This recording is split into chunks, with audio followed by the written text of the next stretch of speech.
Okay, hello, dear colleagues. It is 1 minute before we start our annual Back to School conference, and we are really happy to see you all here. Uh, Before we actually start, please use the chat box and mark whether you see us, whether you hear us, and if possible, from where you are joining us. Uh, okay, hello from Dnipro, hello. Hello. Everybody is here and colleagues are joining. Черкаси is here, Lviv, Kiev, Біла Церква, Запоріжжя, Чернівці, Херсон, Одеса. Луцьк, Запоріжжя. I'm really happy. So it's 3 p.m. Kiev time. And we're ready to start. I am Inna Nistaiter and I am Macmillan Education consultant and methodologist. And I don't want to waste the time. Before I give the floor to our speaker, whom many of you know in person because she visited Ukraine and met with the teachers, I would like to make a very short announcement, several announcements. Of course, everybody will receive the certificate of participants. Then this conference is being recorded. So in some time, maybe 3 to 5 days, you will receive the recording. So please make sure that you are in the safe place because your safety is above all. And now on this moment, I'm giving the floor to our speaker and friend, Malgorzata, whom we call Gosha. Gosha, hello, and the floor is yours, and all the audience is yours. And I know that you don't know the geography of Ukraine very well, but believe me, there are teachers from all parts of our country. Okay, it's such an honor to be here as always, and welcome everyone. I'm super happy to be here. Thank you for having me here. And let me just share my screen so you can see what I've prepared for today. And also I encourage you to be active in the chat window. I will be asking some questions, so don't be shy, write your comments and share your comments and your opinions. Let me just share the screen first, and maybe speaking of the chat window, if you could write in the chat window whether you can, let me just open the chat. All right, whether you can see the slides. All right, if you could just say like yes, we can see them, or like okay. All right, there should be the red, the red slide. Okay, yes, I can see some pluses, I can see a yes, many yeses. All right, excellent. So I think we're all set and we are ready to move on. We've got quite a lot to talk about today, as always. The representatives of Macmillan in Ukraine, they always, before we prepare the sessions, we always do, they always do some, we call it research, but like, they reach out to you, you're in touch. So they reach out to you to make sure that you get what you really need. We really want to make sure, I also want to make sure that the sessions, touch on the topics that are really useful for you and practical, and that this is something that you can really, use in your classroom, and it makes your life a little bit easier, and your life as a teacher also a little bit easier. And the topic for today is No Student Left Behind, how to make a great start of a new school year with your young learners. So we're starting with young learners. So we're going to have a look at the lowest grades. And as we start the school year in Germany, I am currently in Germany. In Germany, the school year has already started. I come from Poland. In Poland, it hasn't started yet. It starts next week. And in Ukraine, I believe it also starts in a week, right? So there's a lot going on. I'm sure that you all have quite a lot of work at the moment. We just talked to Ina right before the session that we are all just buried in work, which might be a tiring thing, but sometimes is also not so bad. I personally miss teaching, so I'm happy we're starting. But as we start a new school year, this is how I like to imagine that. So this is how I see my students. This is how I see my classroom when the door opens for the first time, or the metaphorical door if you teach online. Maybe some of you still teach online. When it opens for the first time in the new school year. And if you look closely at the picture, you can see there's this green patch, and there is this tiny little wooden house, which will represent the place where we left off last semester. Right, so we have our students, and let's say we taught them last year, so last semester, last year, and this is more or less where we got, this is where we expect to start. But if, again, you think of those levels here as your students, what happened here? Because some students are not here, some students are here, right? So what happened? Why are they here? We've covered the material. We've practiced it a lot. We've drilled. We've played a lot of games and listened to a lot of stories. And now some students, 2 months, and then they come to the classroom and you feel that they are not there anymore, but they used to be there, right? So what happened here? Does anyone have an idea? Please feel free to share in the chat window. And as you think about it, and as you share your ideas, I would like you to think about another thing that happens, which is this. Because also, to my experience, sometimes, after the holiday, I come back to my classroom and suddenly some students, that they used to be here, but they are here. So I saw that some of you started to write your ideas, and Mikola wrote that some students are a little bit, let's say, lower for the purpose of the session, because they had no practice, they're not ready to work. I think that's also a very good comment. Like, no practice is definitely true, but also they're still maybe, emotionally and mentally not there, not at school yet. Yeah, so lack of motivation. Yeah, they might have lost the motivation. Like during the school year, we are more or less in this sort of a rhythm, and then you have this long break, and it's very easy. It's kind of like with, I don't know, like maybe some of you do sports. I do sports regularly, and I try to do it every day, and then I don't do it for 2 days, and it's so difficult to get back to it. And I think maybe one more day, with like maybe a short walk, that would be enough. It's really difficult to get back to the rhythm. Yeah, they also, yes, stress, absolutely. We're going to cover all of those things. So thank you very much for your ideas.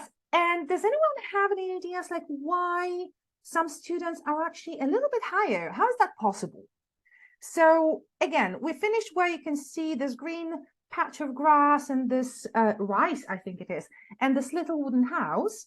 And some students, come back, and they can, for example, name the family members from the book from last year, but they can also say, for example, I don't know the word, I don't know, parents, or know the word, I don't know, half sister, like things are not in the book, for example. They have revised, repeated some material. Maybe that's it, right? But then if they have, I would assume that they would still be in the, place where we left off. But yeah, some of you says that, yeah, extra work and apps. Yeah. And maybe they were motivated to know more. Yeah, absolutely.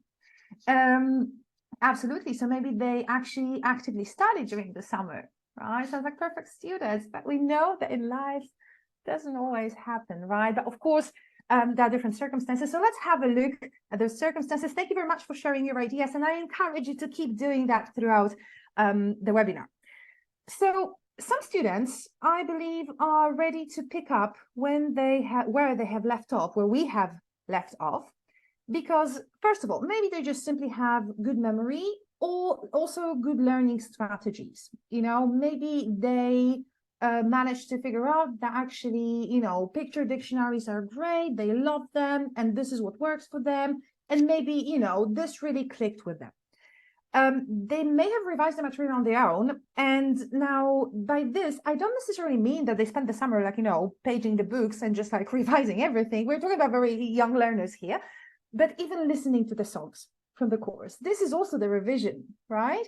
So maybe they did that, right? They might have.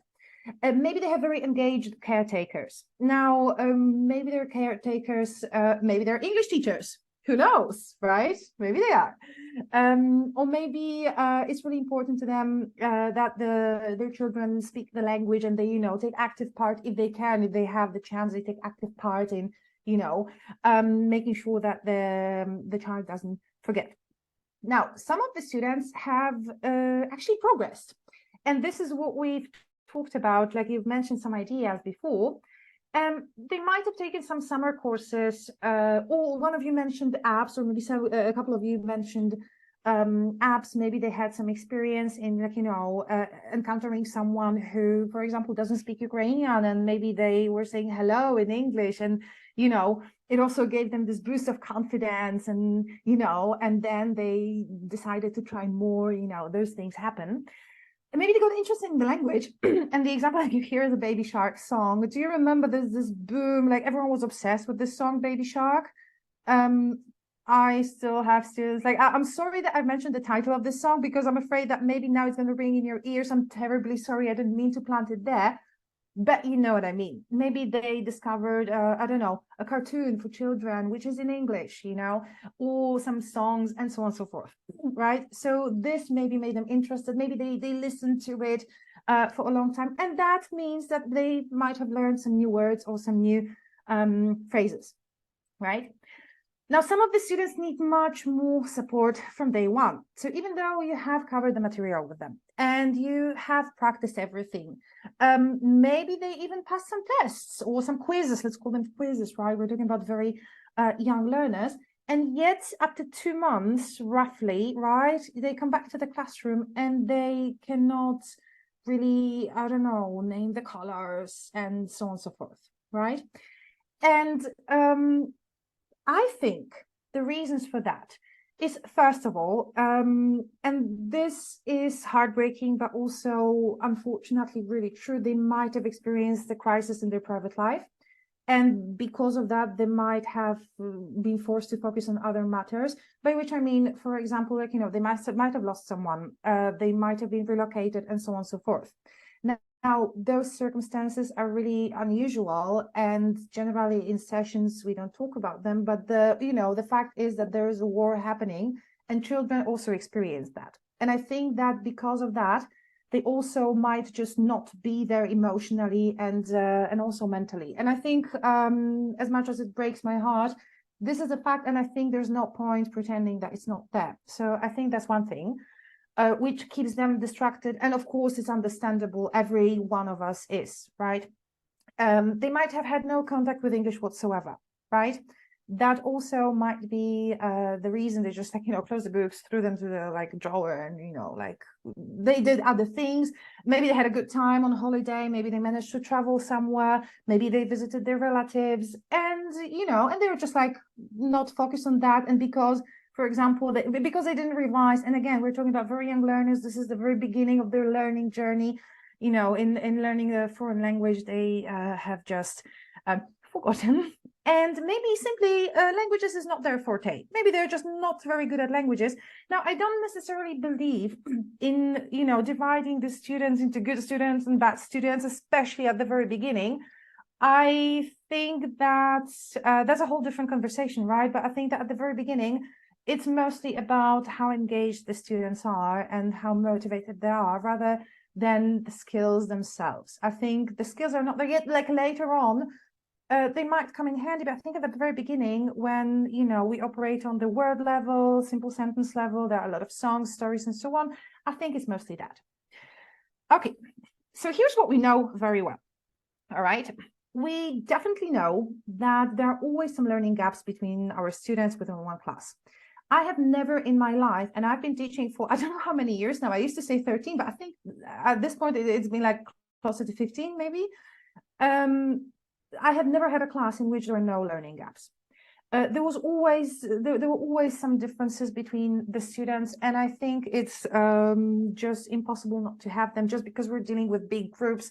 And some of you probably deal with groups of 30 students. Some of you might be lucky to have groups of, I don't know, 6 to 8 students, but still, there always will be some differences. I think we also know very well, and we should remember that there are some great diagnostic tools that can help us, spot certain issues, like spot those gaps and bridge them. So if you get the students on different levels, I mean, they're still within the same level, right? Within the same grade, but some of them know more words, some of them are confident in speaking, some of them have excellent pronunciation. Like if you face a group like that, you can use some diagnostic tools to see where the issue is, right? To find the very core of it and then to address it. And we will have a look at some of them in a moment. Okay, so we will actually focus on diagnostic tools today. And I think we also know very well that in order to deliver great lessons from which all students would benefit, it's also not a bad idea to actually think ahead as we teach, so it's easier for us in the future.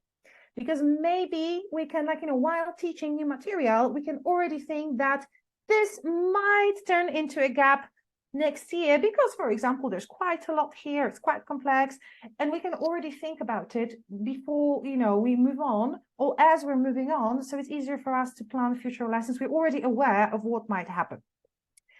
So those things I think we can agree that we know very well, but there are also some things that we tend to forget. I tend to forget them, and I have to keep myself reminded because I tend to be very harsh on myself, and I'm also a bit of a perfectionist. So I don't recommend that. I don't think it's good. I don't think it's healthy, but it is what it is. So we tend to forget that while we are professionals and we do our best, some things happening in our classroom are simply independent of us. So we can prepare, we can be like, take different courses, develop our skills as teachers, prepare excellent lessons, and, and prepare great games, and it's fun, entertaining, but also educational. And sometimes, the students still won't progress as much as we'd like them to, or as fast as we'd like them to. And it's not necessarily because of the lesson that we have prepared better or worse, right? It might be an excellent lesson, but because of all those factors that we have mentioned before, that maybe they're going through some emotional struggles. Maybe they are focused on other things at the moment, or maybe, I don't know, they don't have much motivation, not because they don't like our lessons, but because of multiple factors that you know best, right? So that's one thing. I think we also tend to forget that some lessons are better and some lessons simply don't quite work out the way we want them to. And sometimes we prepare a great lesson, which, it happened to me so many times, really, that I prepared this lesson. I was excited to give this lesson. I was like, this is the best lesson I have ever prepared. Then I got to the classroom and I teach the lesson and I see that it's getting worse and worse, and it's actually quite terrible. Maybe not terrible, but it's not the way I imagined.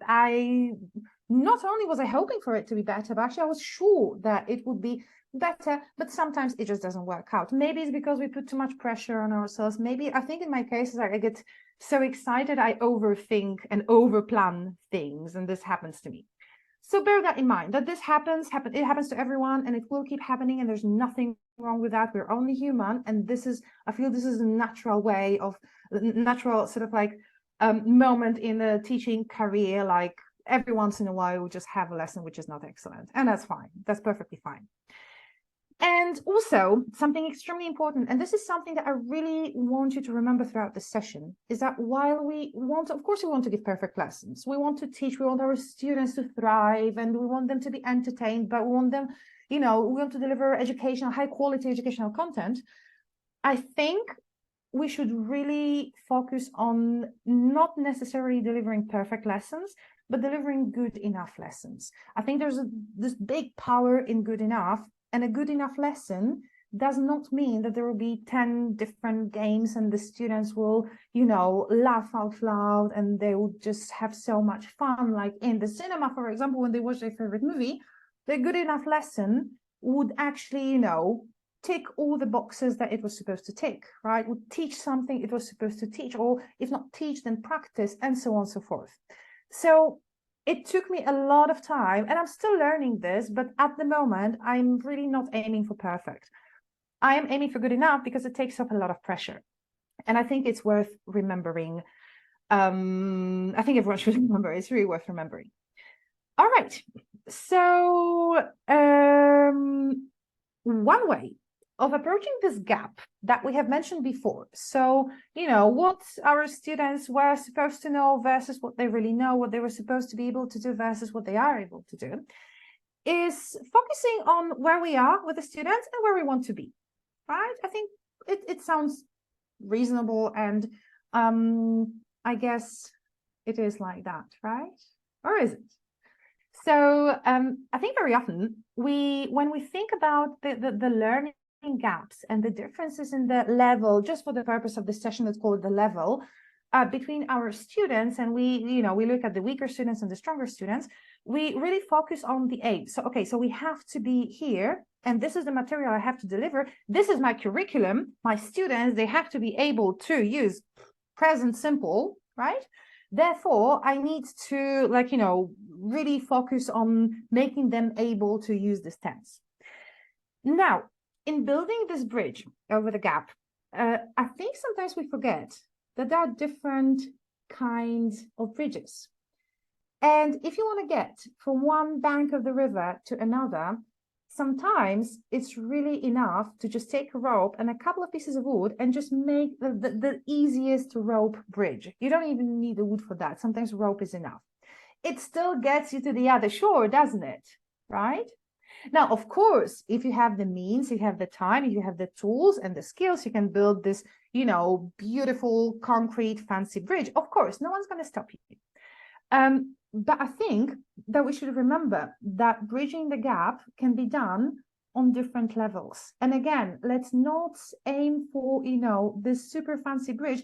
It's great. And if you have, if the circumstances allow, of course, go for it.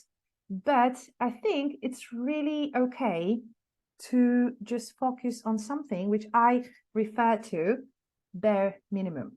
So I look where I am with my students, and I am in different places because I have a lot of students, right? So it's not like they're all in one place, right? Remember the rice terrace, right? They're all over the place.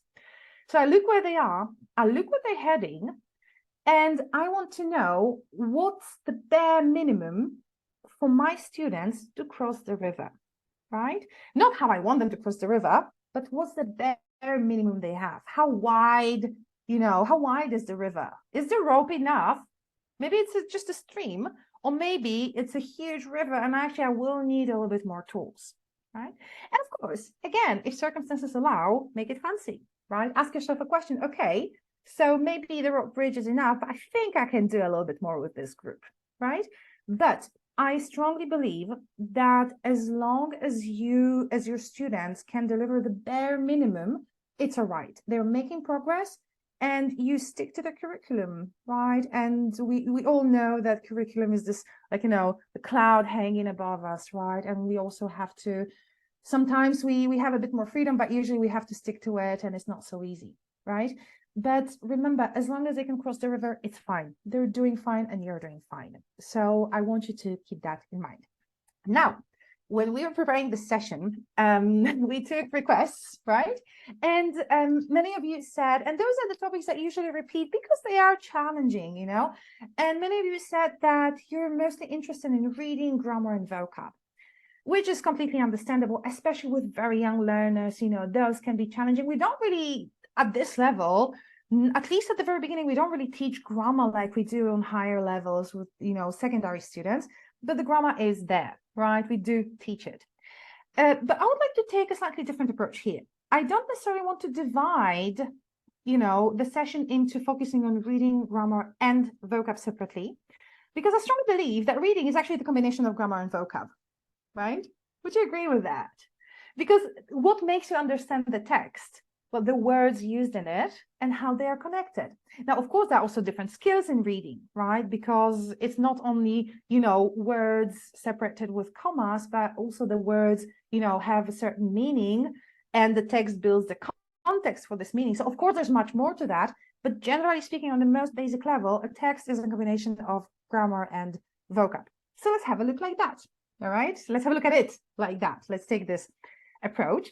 And what we're going to do is, first of all, we're going to diagnose our classroom. Okay, so we're going to have a closer look at what we're really dealing with. And then we're going to enhance our lessons so all the students can benefit, so we can bridge this gap. So enhancing is this part where we build a bridge, and then we'll try to foresee. So we'll try to predict what might happen in the future, okay? But mostly today we focus on diagnosing and enhancing. So without further ado, let's have a look at what we have at the very beginning of the school year. And to give you an example, I chose 2 texts, all right? Remember, reading is a combination of grammar and vocab, right? So I chose 2 texts. And the first one on the left about durian fruit comes from one of the last units, or I think it's the last unit of level 1 book. I used Academy Stars here, but whichever book you work for, I recommend, it's always good to have a look at the last text that you did with your students and compare it with the first one they will have to do in the next year, right? So you can see like how big the jump is, right? You can see there's much difference. So the text about durian fruit and about was, by the way, I have never tried durian fruit. It's famous for smelling, like having this really strong smell. I have never tried it, but once I was in an Asian shop and I found durian candy and I bought it. And I mean, I did not dare to try it because I smelled it and I just couldn't. My boyfriend tried it and I asked him to actually go for a longer walk because the smell, like I also had to go out because the smell in the flat was just, that's very, very, very interesting fruit, right? So this is what the text is about. And then on the other side, we have the wolves. Now, if you look at those 2 texts, I know that you maybe can't read it. It might be a little bit too small, but it's fine. It doesn't matter because like visually you can still recognize the amount of volume, like how much text there is. And if you look at it, the volume is pretty much the same, right? It's more or less the same amount of text, isn't it, right? So here there's not so much difference, one would say. So why do my students struggle with reading texts after 2 months if the length is similar? And well, I took a closer look at both texts. Actually, I know them quite well, I have to admit, because I know the books really well. I know them almost by heart.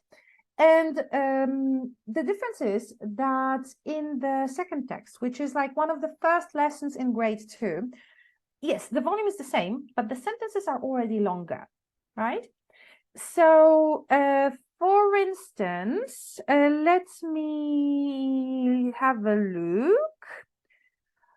Okay, have a look at the first part of it, right? And you can see like the whole paragraph. Again, the sentences are quite short, but they're quite closely related to each other. So we have very clear paragraphs. Now, in the first text, the durian text, so the last text of the previous year, the sentences are much easier. Look, I like the taste of durians. They're yummy. You can eat durians alone. So even stylistically, the words would repeat because we're not there yet. But in the second text with the wolves, wolves can be gray, black, white, or brown. There are wolves in 60 countries. In Ukraine, Canada, India, and China. There aren't any wolves in Australia. You see, so you already have like a little bit more advanced sentences. It's not like wolves are yummy, or maybe not yummy here, but wolves are cute, right? So this is the first difference. And now, this is what you're facing. So let's have a look at this text and let's think about the context in which the students see it for the first time. So here's what you have around the text and before you actually get to it. All right, so the text is not the first lesson on the first day of the school year, right? It's part of the unit, and before you make it to the text, there is also some vocab and some grammar that you teach. So this is what you have before you even get to the text. And I actually did quite a thorough analysis of this text to show you that the things highlighted in green, this is the same text, right? It's just different format, but so I could highlight it. But the things highlighted in green are the things that your students learn around this text. They learn it this year, not the previous year. It's not something that they should have learned before. It's something they are learning at the moment. So if you look at it, half of the text, they already will be quite familiar with because this is your previous maybe 1 or 2 lessons, all right? Those are new things, but the things they have recently learned. But if you keep looking, you can see that there's still about half the text, maybe 60% of the text left. So I would like you to have a look at it now and tell me, like, if you could name the things that occur in the text that your students, you would expect them to know them, that they might have forgotten. So something that they should have learned before that maybe you remember you have covered before in grade 1. Okay, here we are in grade 2. Think about what you do in grade 1 and have a look here. I'm going to show you in a moment, but first I'd like to hear a couple of ideas, give you a moment to think about it.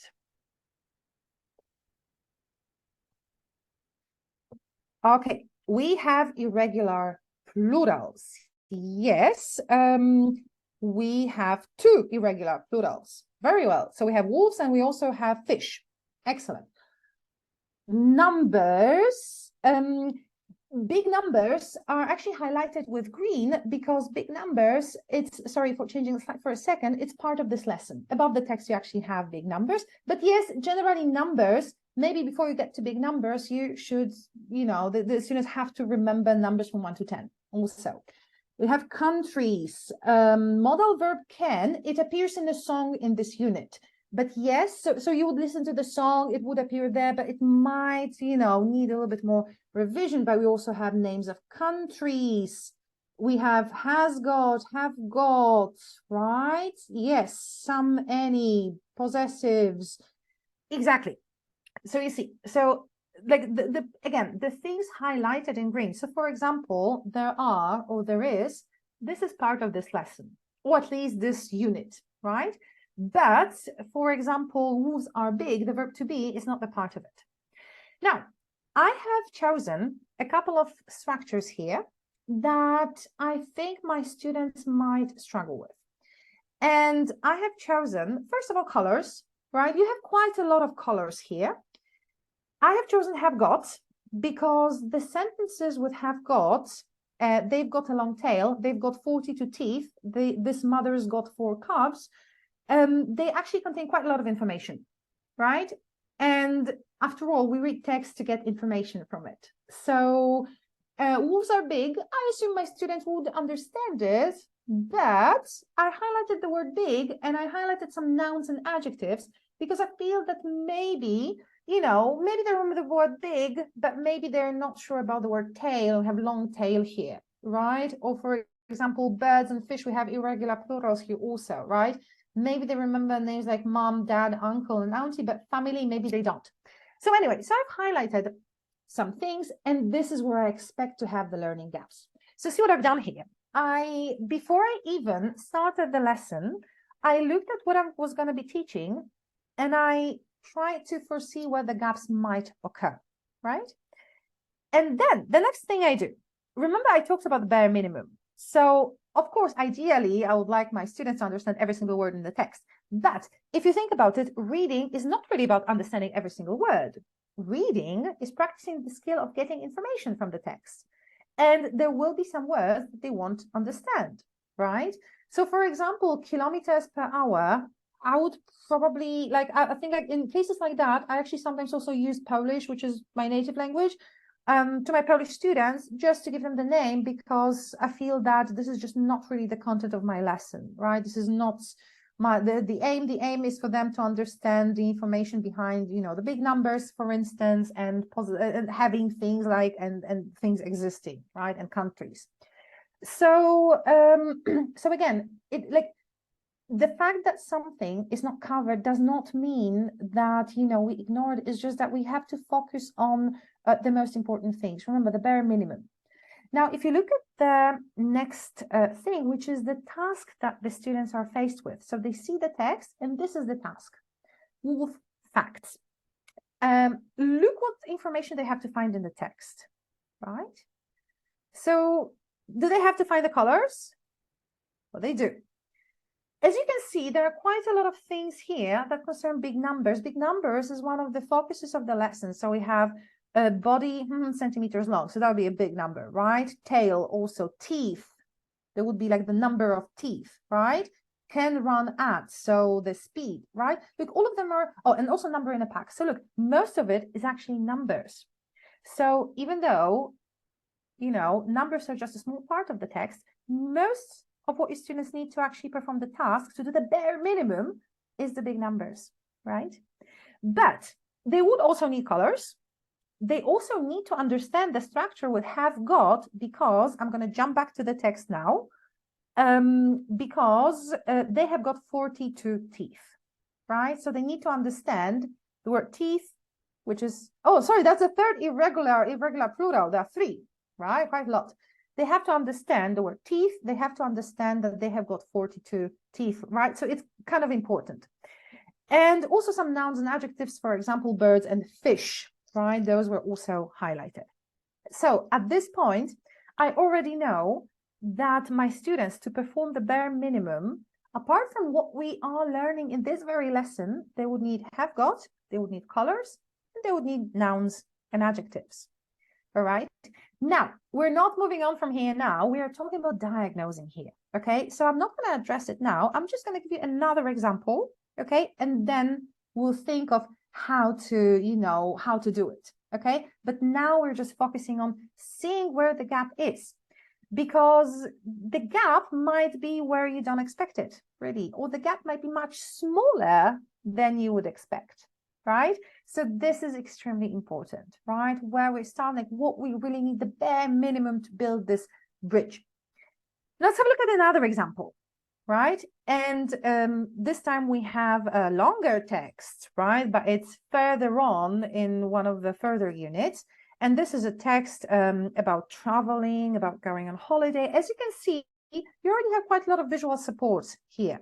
So there's quite a lot you would probably do before reading. We'll look at the pictures, maybe name some things in the pictures, right? And you also have a little glossary with 5 words like airport, fly, holiday, sunglasses, South Africa, right?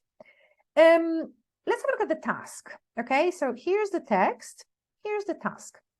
If you look at the task, what's the bare minimum in terms of language that the students need to understand it and to find the information in the text? What is the bare minimum they need from the text? What things do they need to be able to understand in terms of grammar and vocab?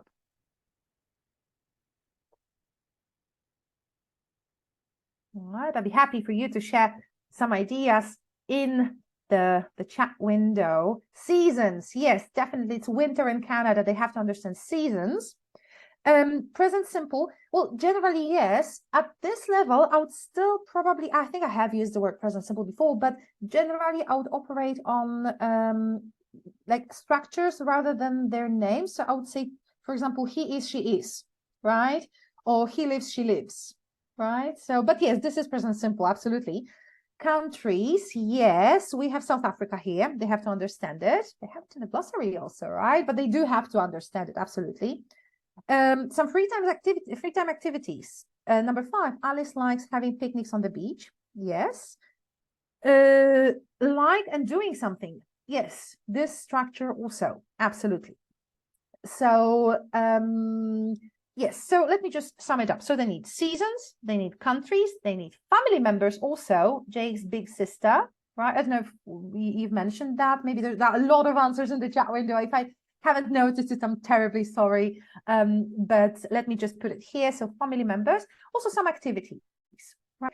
And yes, there is also this grammatical aspect here, like doing something, which is part of like the activity. I threw it into this activity section, but I am actually going to divide it in a moment because I want to show you another task. Okay, so this is one task in which the students choose true, false sentences. Oh no, sorry. Before we move on to the next task, I just want to show you So from the bare minimum that they need, seasons, countries, family members, activities, this is part of this lesson, all right? So this is part of this unit, maybe not the lesson, but the unit. This is what they have learned very, very recently. So you can already see that they have seasons and they have certain activities, which means, right, and having picnics, we have this activity here, have a picnic, which means that the gap may occur in the names of countries and family members, right? Because the remaining things that they need to perform this task, they already have in this lesson, all right? Or around this lesson, maybe in the previous lesson or 2 lessons ago, but it's quite fresh. It's not last year, it's this year, and rather fresh. Okay, now we can jump to the next task, still the same text, but there are 2 tasks here. All right, so one is true, false. We need countries, family members. This is where the gaps may appear, right? Now, of course, there might be some other parts of the text that they don't understand. Maybe there are, I don't know, names of animals that they will not remember, but they don't really need it here, right? So don't focus on details, right? Focus on the bare minimum. They really don't need it here. Okay, and this is the second task, right? What can you do in South Africa when it's winter in Canada? And here you can see we have some activities. And just to remind you, certain activities were part of this unit, right? You can see them here. But you can also see that we need clothes and we need some more activities because we have 4 activities in this unit, right? Prior to this lesson, we have practiced 4 activities. But here we also have, for example, swim in the sea, which my students have actually learned before. They learned it in grade 1, like, I swim. But, it's not here, so this might be the gap, right? So we have clothes and some activities. So for the whole text, what my students need is, grammatically speaking, some activities, right? Having a picnic in a park. And in terms of vocab, they need clothes, countries, and family members. Okay, this is where you can expect the gaps. Now, does it mean that the gaps will be there? Not necessarily, but we might expect them there. Which means that we also should check if they are really there, because there is no point, wasting. I mean, I think that like learning anything or revising things, even if your students are good with it, it's never wasting time. But let's see, we can use this time otherwise, considering how loaded our curriculums are. Maybe let's use it for other things.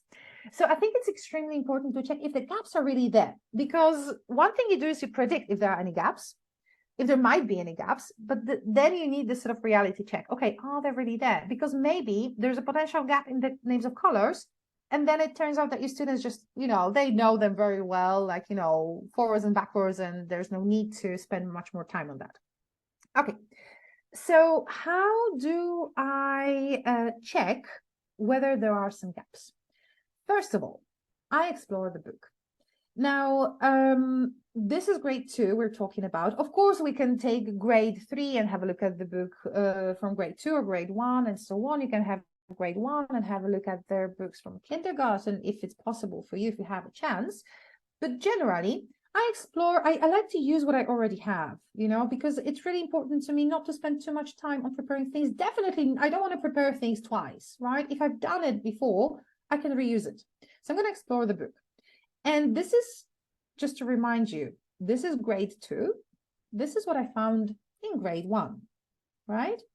So I went to Picture Dictionary at the end, and look, I have some activities. Now, you don't see all of them here because there was not enough space on the slide, but you're likely to find swimming there, right?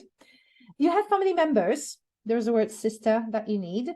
And you also have some countries, right? And you also have some clothes, right? So everything you need, you already have there. And now, what can you do with this to check if the gaps are really there? So what I like to do is I like to run one activity, a short activity that would either combine all of those words, or, it would just, let's say, take activities and I'll just run a 2-3 minute long game just to check if my students remember it at all. So with the picture dictionary, for instance, that you have seen before, I would maybe play a quick game of find and point, right? So I say the word, they have to find it and point to it, right? Maybe cover and guess. So we, look at the words, I cover one word and they have to guess what's there, right? Or maybe finger twister, right? I'm going to get to details in a moment, right? So I'll just run one quick game, maybe a short quiz. If you have the time, you can always prepare some, online quizzes, right? I'm going to talk about it in a second. You can also use flashcards. There's so many games with flashcards. Now, I don't necessarily want to walk through many of them here, because I'm sure that you already have your favorite games. I'm sure that you already know a lot, and you probably know enough to really, survive, go through the whole, step proudly through the whole school year. So it's not about that, right? here the focus is again like analyzing, diagnosing, and like taking it step by step to know where the gaps are that we want to address. So yeah, so you can play some flashcard games, or as I said, if you have the time, you can use some online tools like Kahoot or Quizlet, or there are many, many more. I use them sometimes if there are sets available. Sometimes there are ready-made sets. I don't always like to prepare sets because I think it's quite time consuming. And to be honest, I just prefer flashcards because I always have them at hand. But of course you can do it. You can, keep your folder with Kahoots and Quizlets. Maybe you also, keep them for the next year, so then you can reuse them and so on. You can have a group quiz, so it does not feel like a test, or you can even use some, movers, starters, Cambridge exam type tasks. You can also find quite a lot of them, many of them also online. Why not? Okay, so we have diagnosed, seeing two examples of lessons or of reading tasks, we have diagnosed our students. So we already know what the gaps might be, what the bare minimum to achieve them is, and we have already checked how to make sure that the gaps are already there, so we don't spend time on doing something that is not necessarily the priority. So now we're going to move on to enhancing our lessons, right? And having done all of those things, it's time to build the bridges, all right? And now I am going to do something, I always do it. I like to have a handful of useful resources, but I don't like to have too much because, too much of a good thing. So I would have, like, let's say 10 favorite games and activities that require no or little preparation. By little preparation, I mean literally taking out the flashcards, or preparing small slips of paper no longer than, 3 minutes, or asking my students to do it. So I like to reuse them, right? And have a look here. There are some tasks that we have used to check if there are any gaps. And let's say you do one of them, or you run a quiz, there are more, and you see that there are some gaps, so you want to spend more time on it. So look, you can use, for example, find and point to check if there is a gap. And then you can use cover and guess, or run, which I'm going to explain in a moment, to practice, to revise, to bridge this gap, right? Same exercises, they can serve two different purposes. So let me give you some examples, all right? So here are some hands-on examples, so feel free to take them, use them on Monday. If you already start on Monday, if you start 1 week later, then use them 1 week later. So the first one is very simple, find and point. In the very basic version, the super basic rope bridge, the teacher says a word and the students have to find it in the picture dictionary, which they see in front of them, or maybe on the screen, and they have to point to it, right? Now, as we said, we can also make the bridges more fancy. So you can divide your class into groups or pairs, depending on, their, let's say, level. Again, I'm sorry for using this word, but for the lack of a better word. And you can also give them a more difficult version, which is one student says a word and then the other student has to point it. So they take more active part in it. It's not me reading out the words, it's them, right? Or you can use the first part to, the first round to diagnose, and the second one to enhance, right? So you can also do the same exercise twice, starting with the easy version, moving on to the more difficult version, right? So that's one thing. Now, another thing, cover and guess, and you can use it with the picture dictionary. You can take a piece of paper and just cover some pictures. You can also use flashcards, of course, right? So in this case, one student, in the simplest version, the bare minimum, one student covers a word from one set, and the other student has to guess which word has been hidden. I'm sure you know this game. I'm sure you're familiar with it. You might have played it. If you haven't, please do. It's awesome. Students love it. It's super easy, no prep, and it works. That's the magic. Now, you can also play the same game on a more advanced level, in which students play a guessing game, building longer dialogues. And look, this is what I found in grade 1, right? There is a dialogue which actually contains all of those words that we want to revise to bridge the gap, right? One dialogue, everything is there, right? What are you doing? I'm looking for my brother, right? What is he wearing? We have clothes. What is he doing? He's skating. We have activities. right? And we also have family members. Yes, of course, brother. So your students could also make dialogues like that. This is an activity, an exercise from grade 1. So we are in grade 2. We can just take what we've already done. It combines everything we need for this text, right? Now, finger twister and memory. Finger twister is my all-time favorite. So we have a picture dictionary, right? And students say words, single words. For example, I don't know. Yeah, let me show you. For example, a jacket, and they have to put their finger on a jacket. Then the next student says socks, and they have to put their finger on the socks, and they just play together. So it's like this twister game on the floor, but with fingers.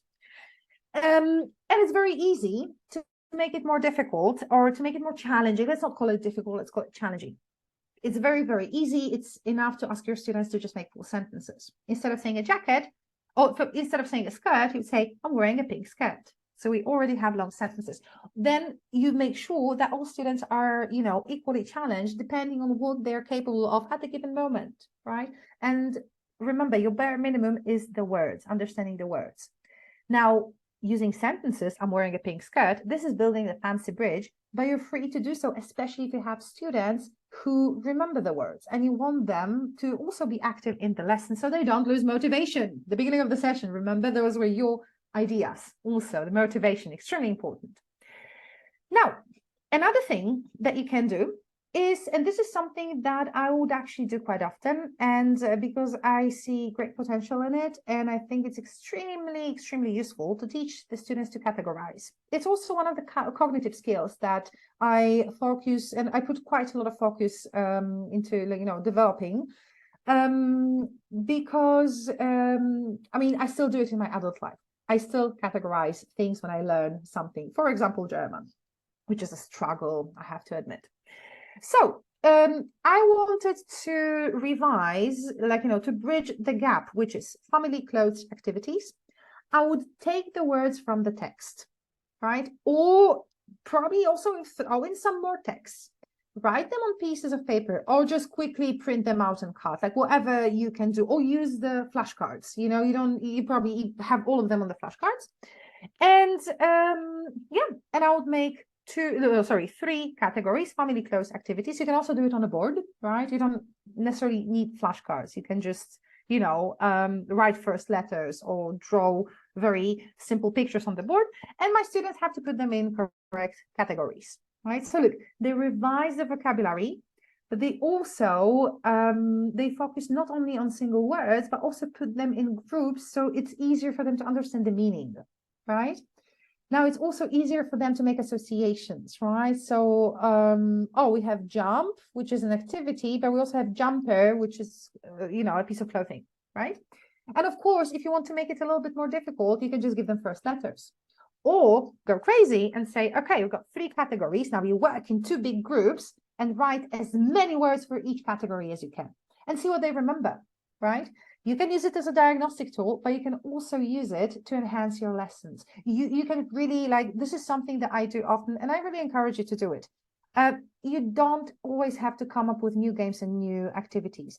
You can use one activity for multiple purposes. Do it. You really don't have to go, all the way to, provide super entertaining lessons. They are entertaining enough with this, right? Okay.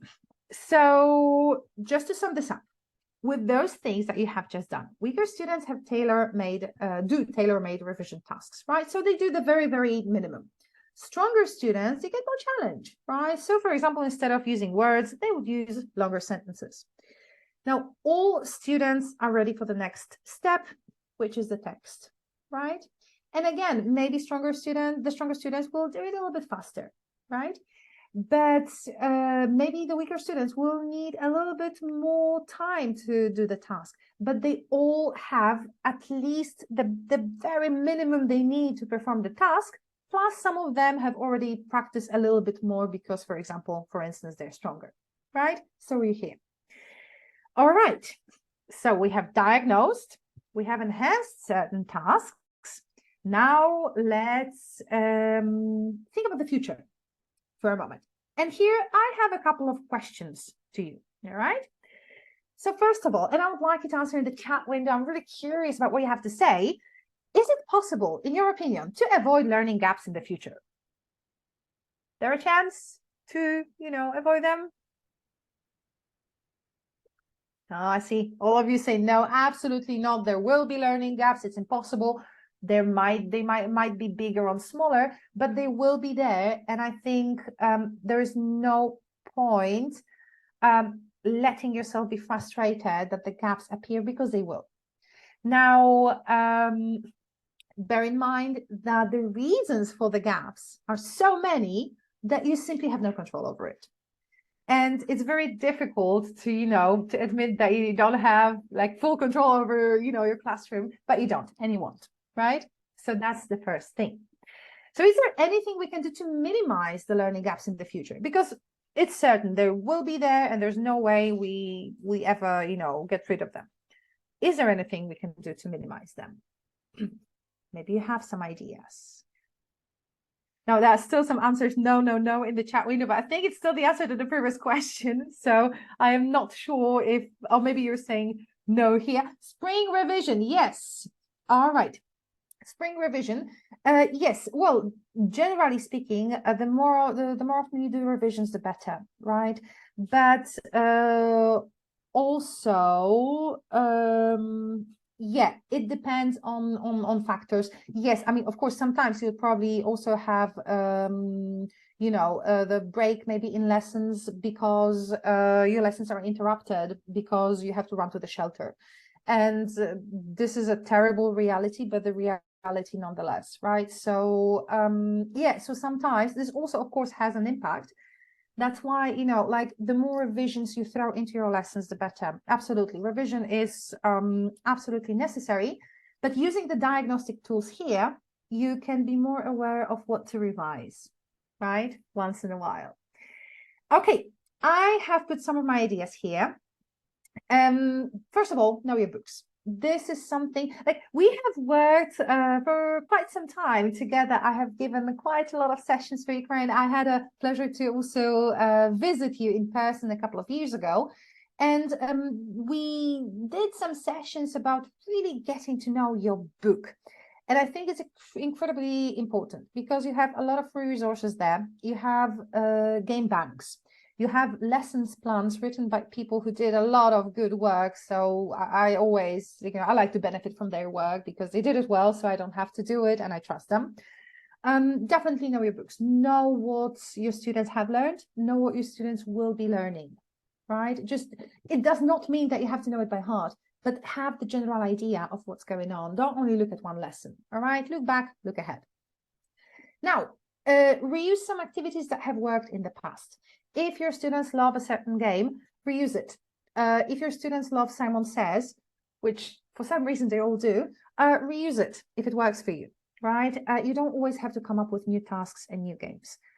Have your own game bank with 3 or 4 no prep or low prep activities you can easily adjust. And this is something that I always have because sometimes you also may not foresee the gap that suddenly appears to be there. And then it's always good to have, like a quick domino or like a quick bingo game, that you can just quickly distribute, as an emergency, right? Now, I'm not going to tell you what games. Take the games that you like, take the games that work for you, take the games that your students like. This is for you to decide. You're great teachers, you're experienced, you know your students. It's not so much about the game that you choose. It's more about what you choose to do with it and which chunk of material you choose to revise with it, as we said, right? The bare minimum you need to bridge the gap, right? And also, last but not least, cut yourself some slack, because I think that you're really doing just fine, considering the circumstances under which you have to work. And considering the circumstances under which your students have to study, you are all superheroes. And if something doesn't work out, if you see that you're doing all your best to bridge the gap, to help the weaker students catch up, but it doesn't work the way you've planned, cut yourself some slack, keep doing your good job, they will get there. Just keep doing the good job, you're already doing fine. So I think it's really important to take care of your well-being, not only your safety, which obviously is the most important thing, but also your well-being. You're doing an extremely difficult but also excellent job. So bear that in mind. All right, so the time has come for us to slowly wrap up this session. But before we do, just one very quick task for you. We don't have much time to do it together, but let me just walk you through it. Next time you plan the lesson and you expect some gaps to be there, and you do expect that it's the beginning of the school year, so of course there will be gaps. Look what you can do. First of all, look at the text and have a look at and think about what gaps you can expect. Let me just walk you through it. Here, there's a text about the safety on the road, and you can see a lot of structures: don't play, don't walk, don't cross, and so on. So you can guess that this is the target language, but there's also, you can't see cars. They can't see you. Now, this is something that I don't expect to be the target language here.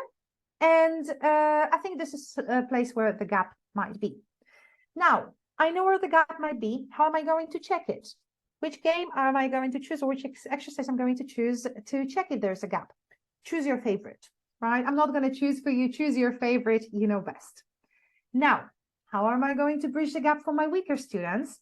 And also, how am I going to engage my stronger students, right? It's a grammatical structure, so maybe the weaker students will just say the word can, and then the stronger student says, I can jump. And then the weaker student says can't, and the stronger student says, I can't swim, and they have to react, right? Maybe you can do that. What else can you do? You can think about how much time before this lesson you would need to address those issues. I would say with this, now I have done this many times, so now it really takes me, I would say, up to 5 minutes. I'm not lying here, like it's super fast. But at the beginning, I'll say up to 10 minutes, right? If you haven't done that before, if it's new, I would say up to 10 minutes, but no more. Don't spend too much time on that, right? You have all the knowledge you need. Now it's just getting used to the method. And one last question is, how much time will it take during the lesson? Because, I mean, it's cool to revise, but we also have, the curriculum to stick to. I would say those exercises, well, it depends. Ideally, they would take no longer than 10 minutes.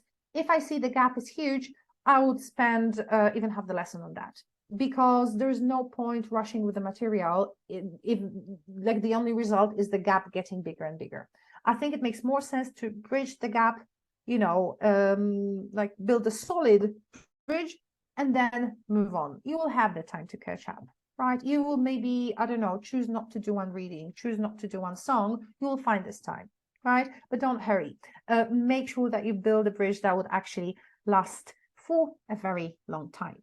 So thank you very much. That's all from me in this session. And thank you very much for being so active also in the chat window. And now I am going to take a quick break while Ina takes over. And I will also meet maybe some of you in the next session. The next session, the focus is not young learners, but teenagers. And the topic is the same, but I will not really repeat things that I've said here.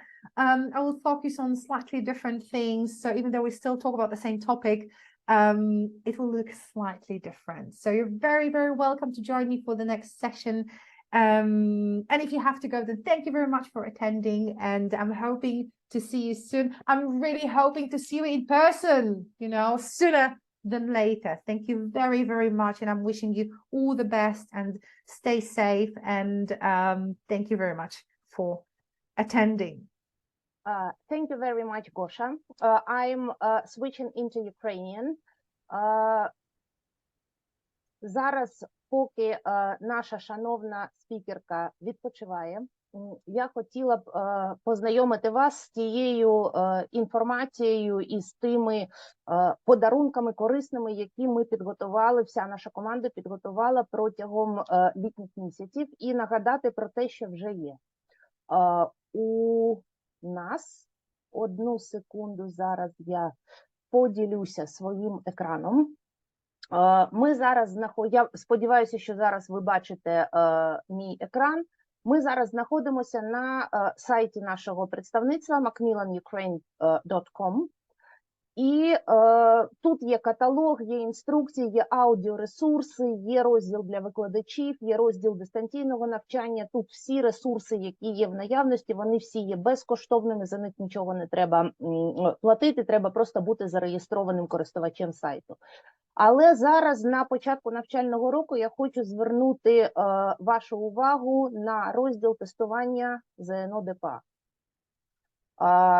Коли ще починалася пандемія COVID-19, таке враження, що це було якось у позаминулому житті, ми взяли тести, які є у ресурсах до кожного нашого підручника, і зробили їх автоматичними з тим, щоб вчителі, навіть працюючи дистанційно, навіть працюючи онлайн, мали змогу діагностувати своїх учнів.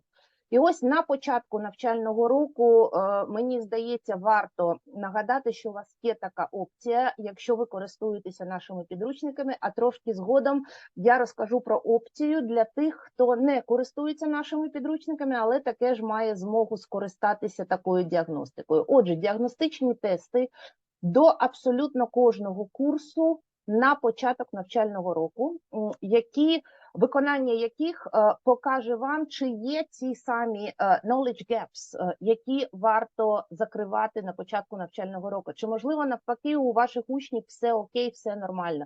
Наприклад, до курсу Academy Stars, на основі якого була щойно чудова сесія, ось можна скористатися, наприклад, end of the year тест, тобто тест, чим ми закінчували попередній навчальний рік, і з чого ми починаємо, чи все залишилося нормально. Пам'ятаєте ось цю дуже яскраву метафоричну фотографію на початку сесії Гоші. До другого, до третього і так далі. Все тут перевіряється автоматично. Вчитель у своєму особистому кабінеті може отримати результати, побачити, що учні власне знають, не знають, забули, не забули. Є ось такий порадник, як працювати з результатами діагностичних тестів і, власне, самі тести. Можливо, ви не дуже хочете проводити це в режимі онлайн, особливо, наприклад, якщо це стосується учнів 2 класу, 3 класу, ви не дуже впевнені, що вони зможуть виконати онлайн-тест, то тут є і паперові версії, які можна завантажити і виконати їх перед початком роботи з конкретним рівнем конкретного курсу. А тепер, повертаючись до того, якщо ви ще не працюєте з нашими підручниками, у вас інші підручники, але ви все ж таки хочете продіагностувати своїх учнів і зрозуміти, чи є gaps, чи виконали ви вимоги нашого стандарту, наших державних програм, так, на кінець 2 класу, на кінець 4 класу, на кінець навіть 5 класу ми підготували, і це відбулося дивом саме сьогодні, завершилися усі роботи, ми підготували ось такі тести.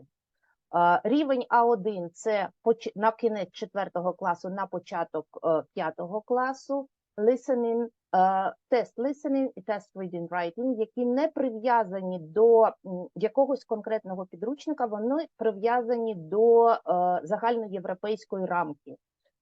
MELTS – це Macmillan English Language Testing System, це наша система нашого видавництва тестування онлайн. Ви бачите, що тут Safer Level A1 Listening, Reading and Writing. Це на початок 5 класу. Є тренувальний тест, тобто, щоб діти могли потренуватися, як це працювати з комп'ютерним тестом. Є рівень А1+, це той рівень, який учні мають показати, умовно показати в кінці 5 класу, і з цього розпочати 6 клас, ось це MELTS A1+. І Pre-A1 – це кінець 2 класу, тобто ми починаємо 3 клас з того, що у учнів є рівень Pre-A1, і тут також є listening part і reading part. У особистому кабінеті вчителя, знову я повертаюся нагору, ось тут, там, де відповіді, там же є і паперові версії цих тестів, тобто якщо ви все ж таки не дуже схильні до того, щоб це був computer-based тест, можна скористатися паперовою версією, тим більше, що в паперовій версії також є завдання для speaking і для writing як writing. Це те, що підготували ми, наше видавництво для всіх вчителів.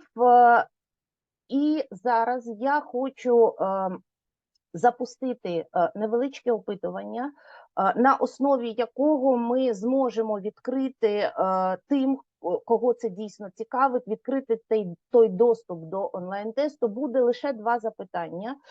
Причому перше запитання буде стосуватиметься ще одного нашого такого подарунку. Ми підготували повноцінний тематичний розділ до курсу Academy Stars, 2-й клас. І якщо, наприклад, ви працюєте у 2-му класі і працюєте не з нашими підручниками, але вам дуже хотілося б спробувати зробити це безкоштовно, ми готові, якщо ви знаходитесь десь, де є представники Macmillan Education, а це дуже багато різних регіонів, це не тільки місто Київ і Київська область, то ми готові приїхати і привезти вам набір ось такого пробного юніта для того, щоб ви могли попрацювати, тобто роздати своїм учням і спробувати попрацювати з даним ресурсом. І для того, щоб це стало можливим, я прошу вас відповісти на 2 запитання. Вони, ці відповіді, ні до чого вас не зобов'язують, але дають вам можливість скористатися тими подарунками, які ми підготували для вас. Отже, зараз на екранах у вас з'явилося опитування, тут є 2 запитання, і за результатами ваших відповідей, там, де вас це дійсно цікавить, або я, або мої колеги, ми найближчим часом з вами зв'яжемося і дамо відповідь, і або відправимо, або приїдемо особисто і привеземо ті матеріали, які вас зацікавили. Ось такі подарунки ми готували всією нашою командою протягом літа.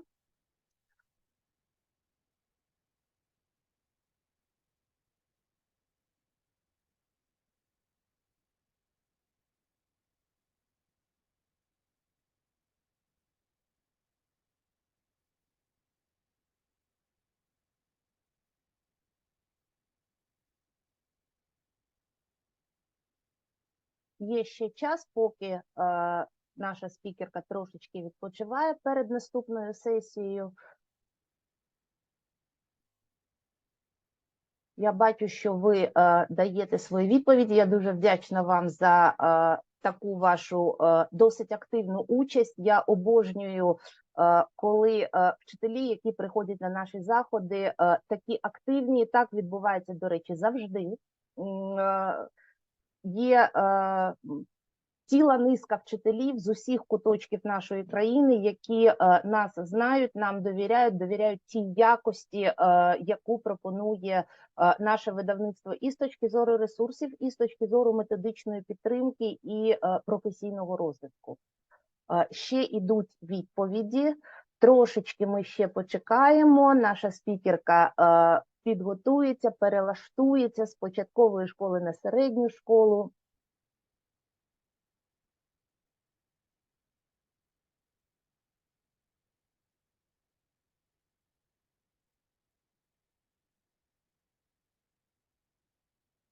Поки ви відповідаєте, я спробую, можливо, показати сутність одного з діагностичних тестів. І давайте ось зараз, оскільки ми перелаштовуємося вже з початкової школи на середню школу, на 5 класи, наведу приклад з діагностичного тесту з All Clear for Ukraine. Ось, наприклад, на початок 6 класу такий діагностичний тест. Ми запускаємо тест, тут є обмеження в часі, до кожного тесту є обмеження в часі, натискаємо «Почати» і іде спочатку іде listening, тобто учні слухають, дають відповіді, йдуть далі. Не буду зараз відповідати на запитання тесту, бо я все ж таки, як адміністратор, це не дуже буде коректним. Тут різні завдання, різнопланові завдання. Прямо тут учні можуть слухати, ставити на паузу, але, бачите, іде відлік часу.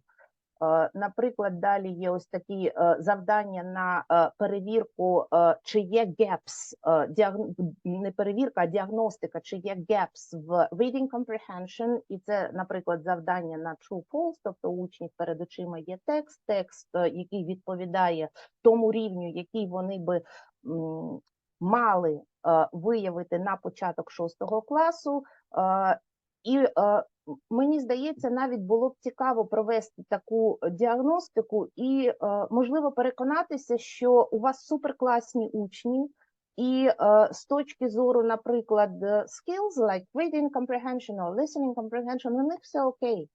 І тоді ви можете спокійно рухатися далі за програмою, за тим курсом, з яким ви працюєте. Або діагностика виявить ті прогалини, де потрібна ваша увага і ваша їхня допомога. Це ось reading, vocabulary,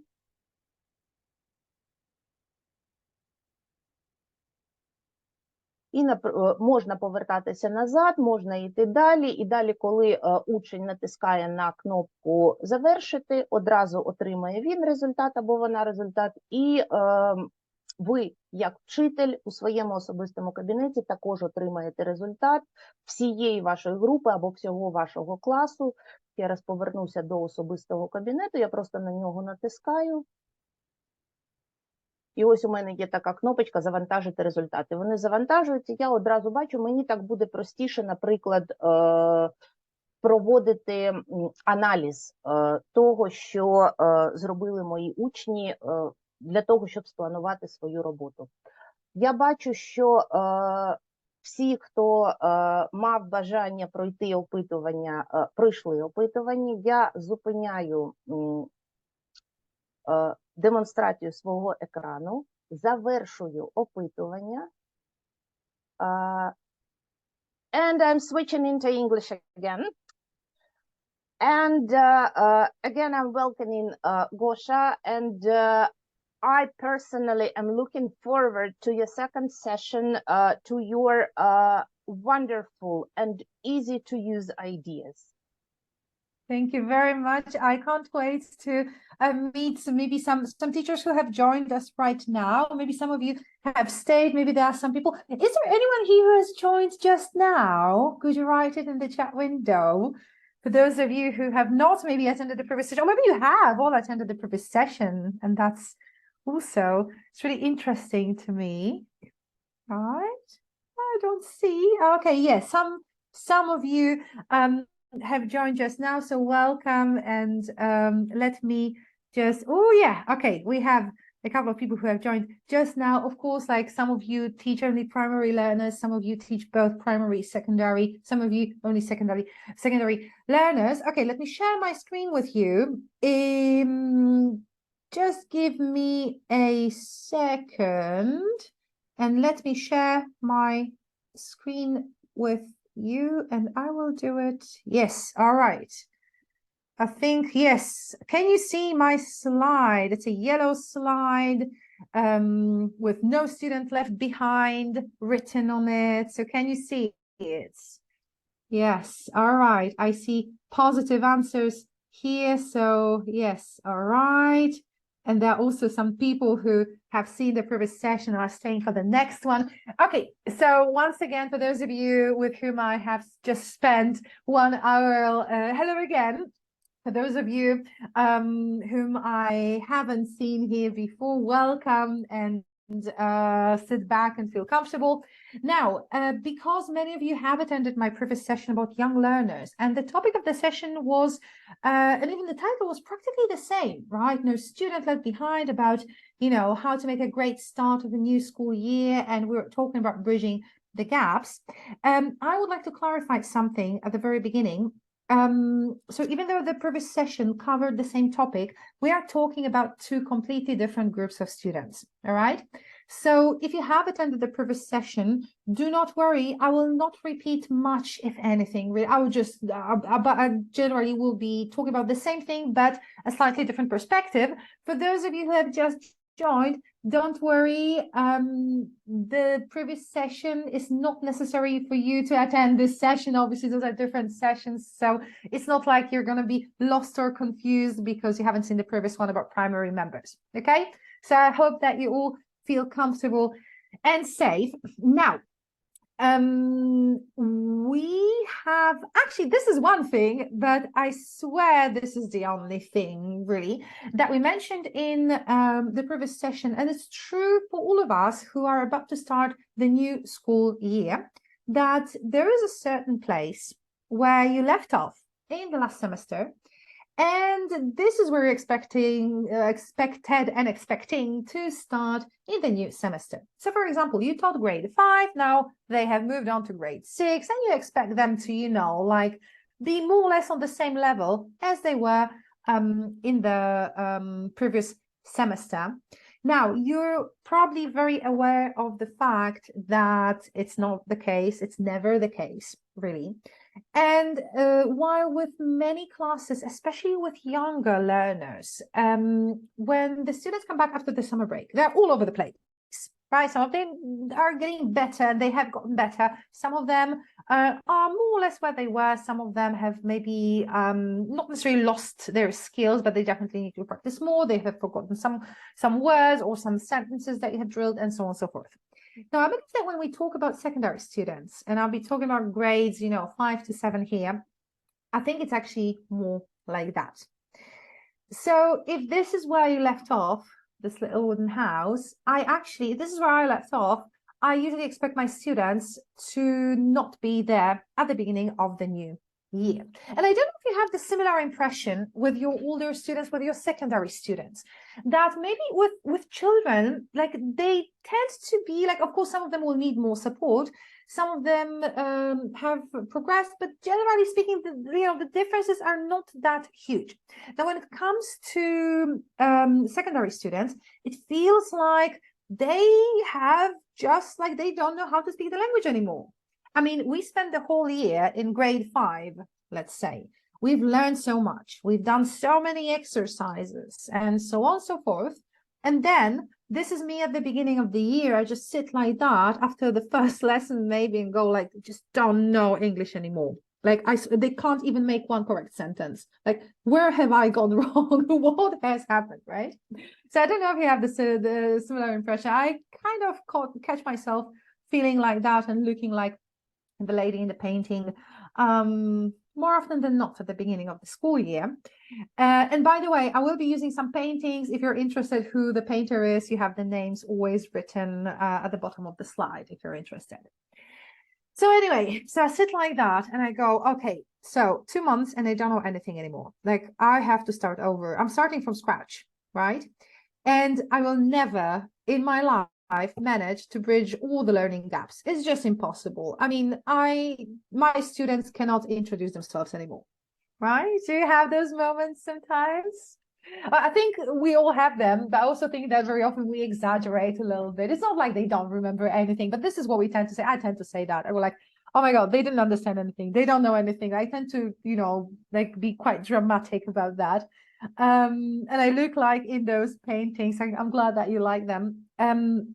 But and I tend to have those moments of sort of giving up before I even kick off. You know what I mean? Like the year hasn't even started properly and I already go like, I will never manage to, bridge all those gaps.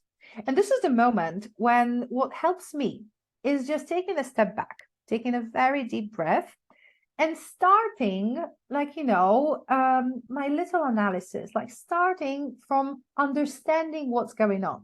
Because very often when we fall into this, like down this spiral, like everything is bad. My students don't remember anything. They will never learn anything. They have never learned and they will never learn. And they hate my lessons. And I cannot stand, like, there's so many things going on. This is a good moment to take a deep breath, take a step back, and again, think where you really are, reality check. All right. Give yourself some time to panic.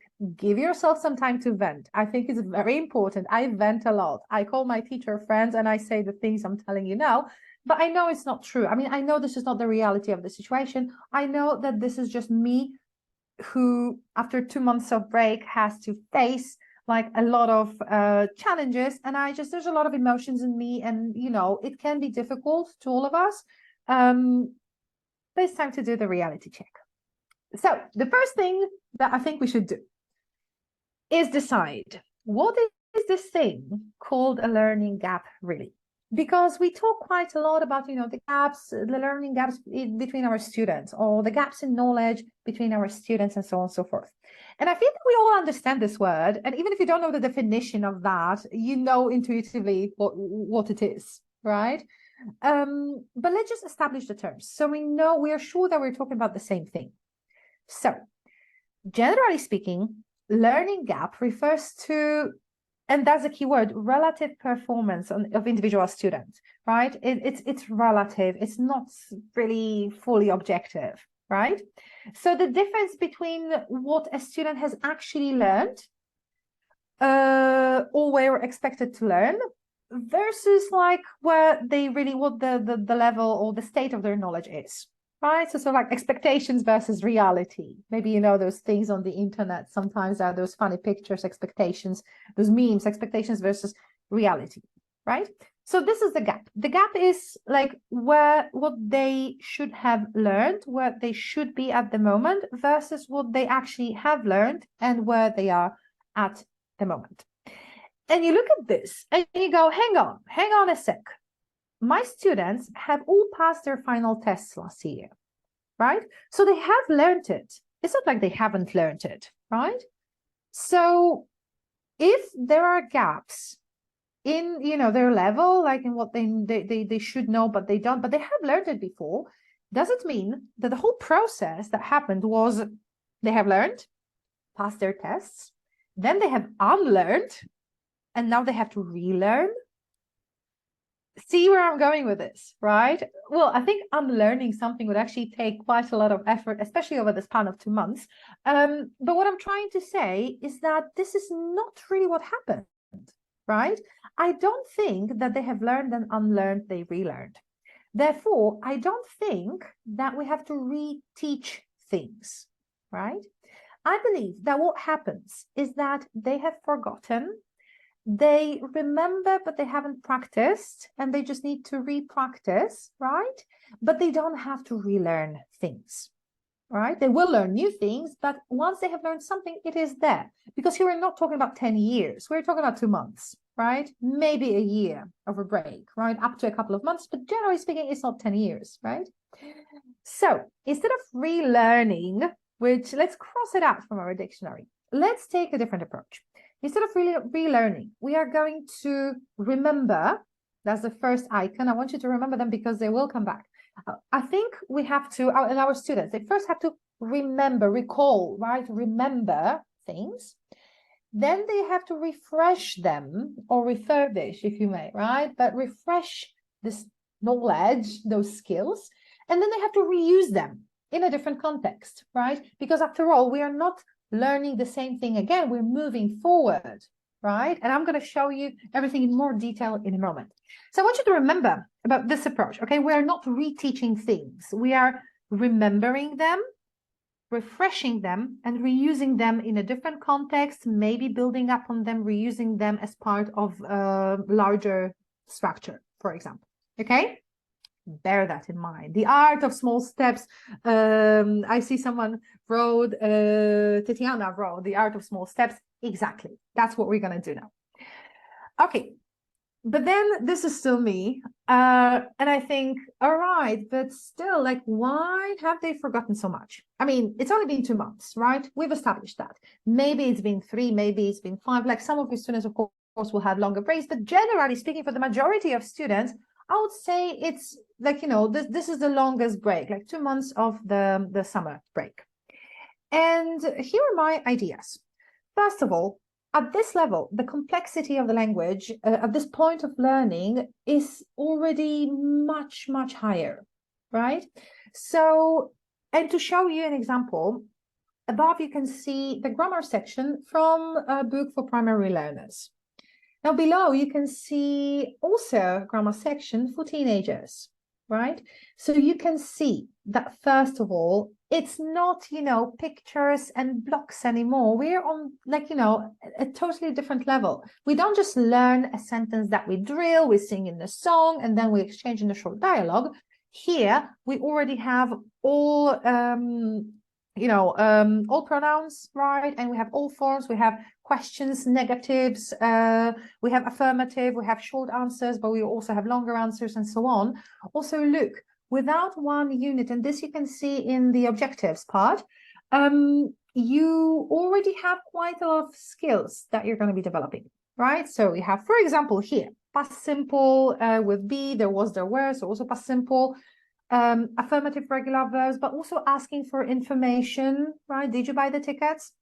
And also in writing, we'll have a description. So, for example, I went on a trip and we went to the museum and I saw a painting, and also adjectives. So we went on a great trip and we saw a lot of beautiful paintings in a very big gallery, So this is what's going to happen. So look, there's so much more, right, within one unit. We are just a higher level, right? Also, cognitively, you're not talking about 6-year-olds now. You're talking about much older students who are capable of many, many more things.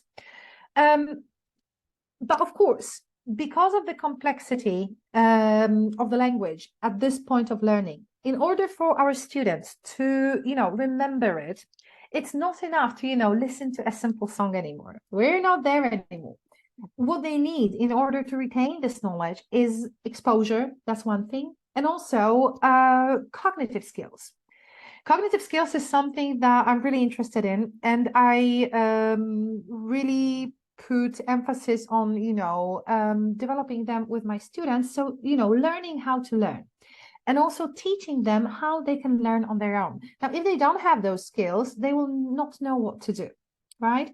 And some students have them developed and some students don't, right? So they would have different levels of cognitive skills. Maybe they haven't discovered their, favorite learning methods yet, right? And when it comes to exposure, this may happen over the summer. Maybe you have a student who fell in love with Ukrainian hip hop. And he will only listen to Ukrainian hip hop, which, by the way, is really good. And like he's immersed in his native language, and this is how he spent the last 2 months. Well, there's another student who discovered Beyonce or whichever pop star that sings in English, and you see that the exposure here over the summer is completely different. Yeah, you see how many things can actually influence that, how many things can have an impact on that. And maybe there is a student who read a lot of books over the summer, adventure books in Ukrainian. Maybe there is a student who chose to watch English cartoons on YouTube instead. So you see, again, the exposure is completely different and rather independent of you if you think about that, right? But we have to remember about that when we start the school year. Right, that this, this also happens and can cause bigger gaps. Now, another thing is that having gained, our students have gained a more analytical approach as opposed to drilling. And again, just for comparison, look at the primary education level speaking, which is a dialogue, which is based on one structure that repeats. It has to, right? It has to be like that. So can you see the sun? No, I can't. Can you see a spider? Yes, I can. Can you see a bird? No, I can't. Right. So you have the same structure. The only thing that changes here is the object, right? So you put different words there, but the structure is the same. You keep drilling and you only have 2 short answers. Now, think about your teenage students. Think about your secondary students and look at the speaking task here. Now, here, look how many decisions they have to make. Look how much freedom they have.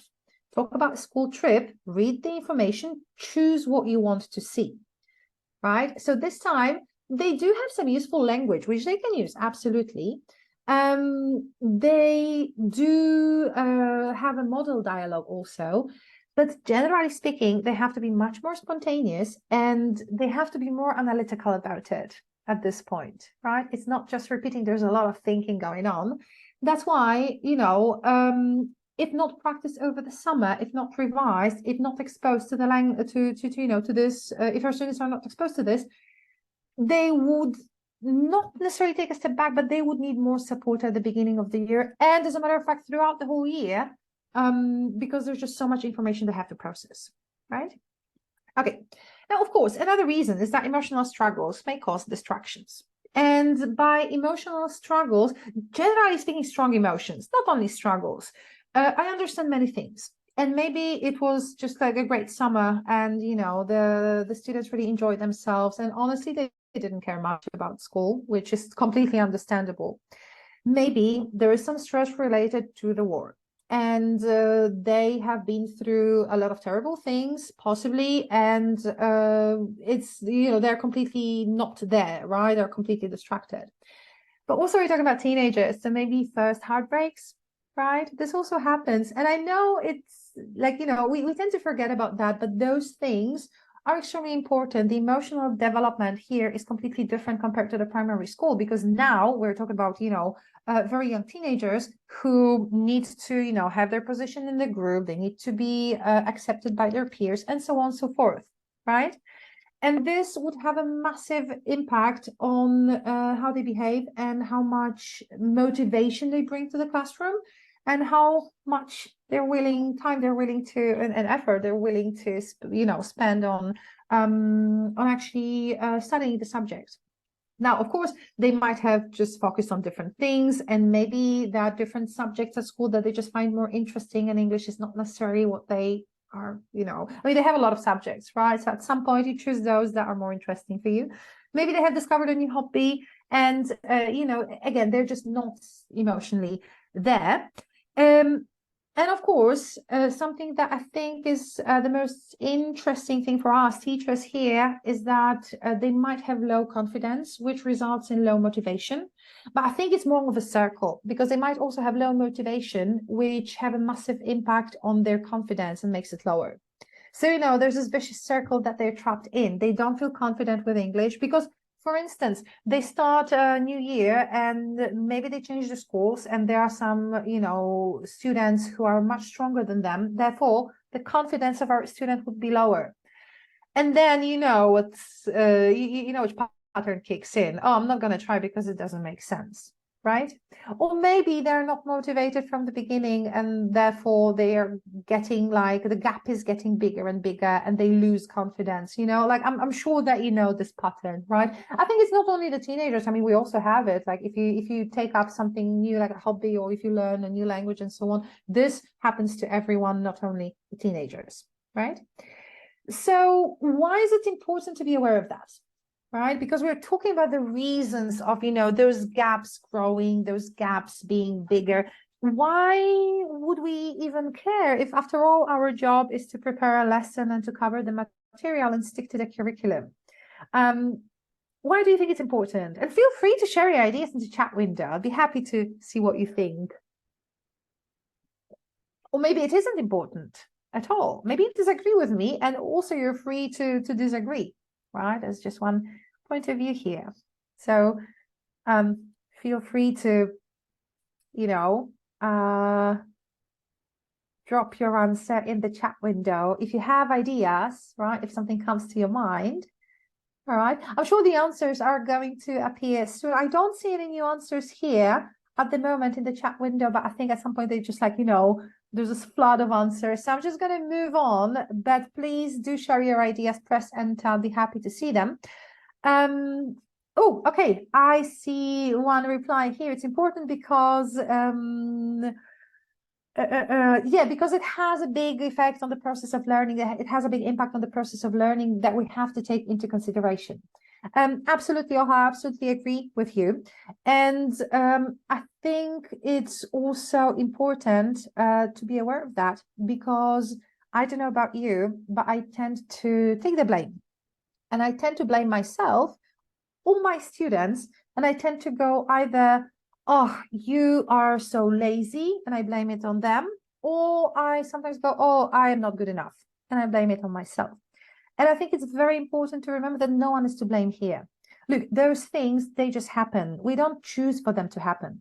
Our students don't choose to have certain emotions. They don't choose to have certain interests. They definitely don't choose to go through certain struggles in their life, right? They don't choose to struggle with the complexity of the language that they learn, right? Those things just happen.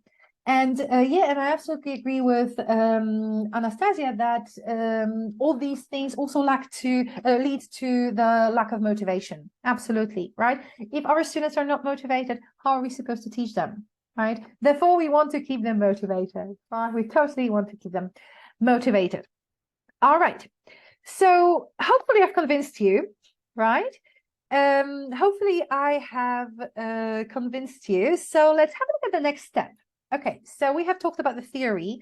We have vented a bit, and also feel free to do it in the chat window. It's a good moment to vent. You have, you know, hundreds of other teachers here. No one's going to understand you better, right? So feel free to do it so you can let it off your system and then start the new year without those frustrations that maybe you have, maybe you don't. I hope you don't, but maybe you do. So what would be the first step in bridging this gap, right? Since we already know that it is there, it will be there, and it exists, and we know the reasons. And I'm going to show you a couple of things because, again, there are different situations. So the first situation I want to have a look at is what I call a September to-do list. So something that I do at the very beginning of the school year, something that you should probably, or you want to do at the very beginning of the school year, right? Before you even start planning the lessons. And the first situation I want to have a look at is you starting a school year with the students that come from different schools or come from different teachers. They come from primary school, right? They finish their primary education and jump to the secondary stage, all right? And you have a mixture of everything in your class, right? So we have this switch from primary education to secondary education, and you have absolutely everything, right? You have students who had different teachers. You have students who use different materials. Maybe they had different course books, right? You have students who were taught by different learning methods, right? Because maybe, you know, the teachers, like every one of us, each one of us has different methods, and maybe you have some methods that you like a lot, and maybe you like to, for example, I don't know, teach vocabulary through reading or listening, and other teachers prefer to do it by speaking, and then another gap here, right? Now, something that is the same for all of your students is a curriculum, right? This is the same for all the students, so at least this is something that you know. That's why at the beginning of the school year, you probably want to know, you ask yourself the question, okay, so how do I even how do I, you know, get a hang of it, and how do I like somehow organize it? Like, where am I? And it's really confusing, like, because, you know, it's different if you it's completely different. I'm sorry, it's completely different if you have taught your students before, like to say move from grade 5 to grade 6, right? But in this case, it's a mess. So many books, and also all clear from which I took the examples, but of course, like pretty much every book offers something which is called the starter unit, which is a good moment to, again, it's a good moment to start. It's a good thing to start with, right? Because it allows you to go through certain exercises with your students, right? And see where they are. So this is not the proper lesson yet, right? This is just establishing where we are starting, establishing like what they remember and so on. So if you're starting on, let's say, grade 5, it's going to look back to the primary years of education. If you're starting at grade 6, it's going to look back to grade 5, and so on, so forth. Now, I think it's very important to remember that this is not going to cover, like, you know, starter units are usually like, you know, 4 pages. They're not going to cover 4 years of prior education. So why even bother doing that? And I think the reason it's worth doing that is to see how your students deal, but we're talking generally here, deal with reading, listening, how confident they are in speaking, the range of grammar structures that they use, and the range of vocab they can use. So actually with starter units, it's a good idea to use them as a starting point to get this general idea. So what I mean here is that you don't necessarily have to check if they remember all the names of months and so on and so forth, right? Because then you would have to actually go through all 4 years of education, right? And you don't have the time for that. Like, it's just impossible. but you want to see if they operate on 3 words that they know well and they keep repeating them, or if they're taking risks, right? Or if they, for example, use single nouns, or maybe they use nouns and adjectives, right? If they stick to one structure, right? For example, it is nice, it is cold, it is friend, right? Or maybe they use more structures. For example, I like summer, it's very warm. I like playing in the park, right? So this is what you can see. So again, I don't treat starter units as, you know, the lesson that will just make sure that they have learned what they should have learned over the last 4 years. I check it to see which students are more confident and who, you know, stays back, who uses what range of vocab, grammar, and so on and so forth.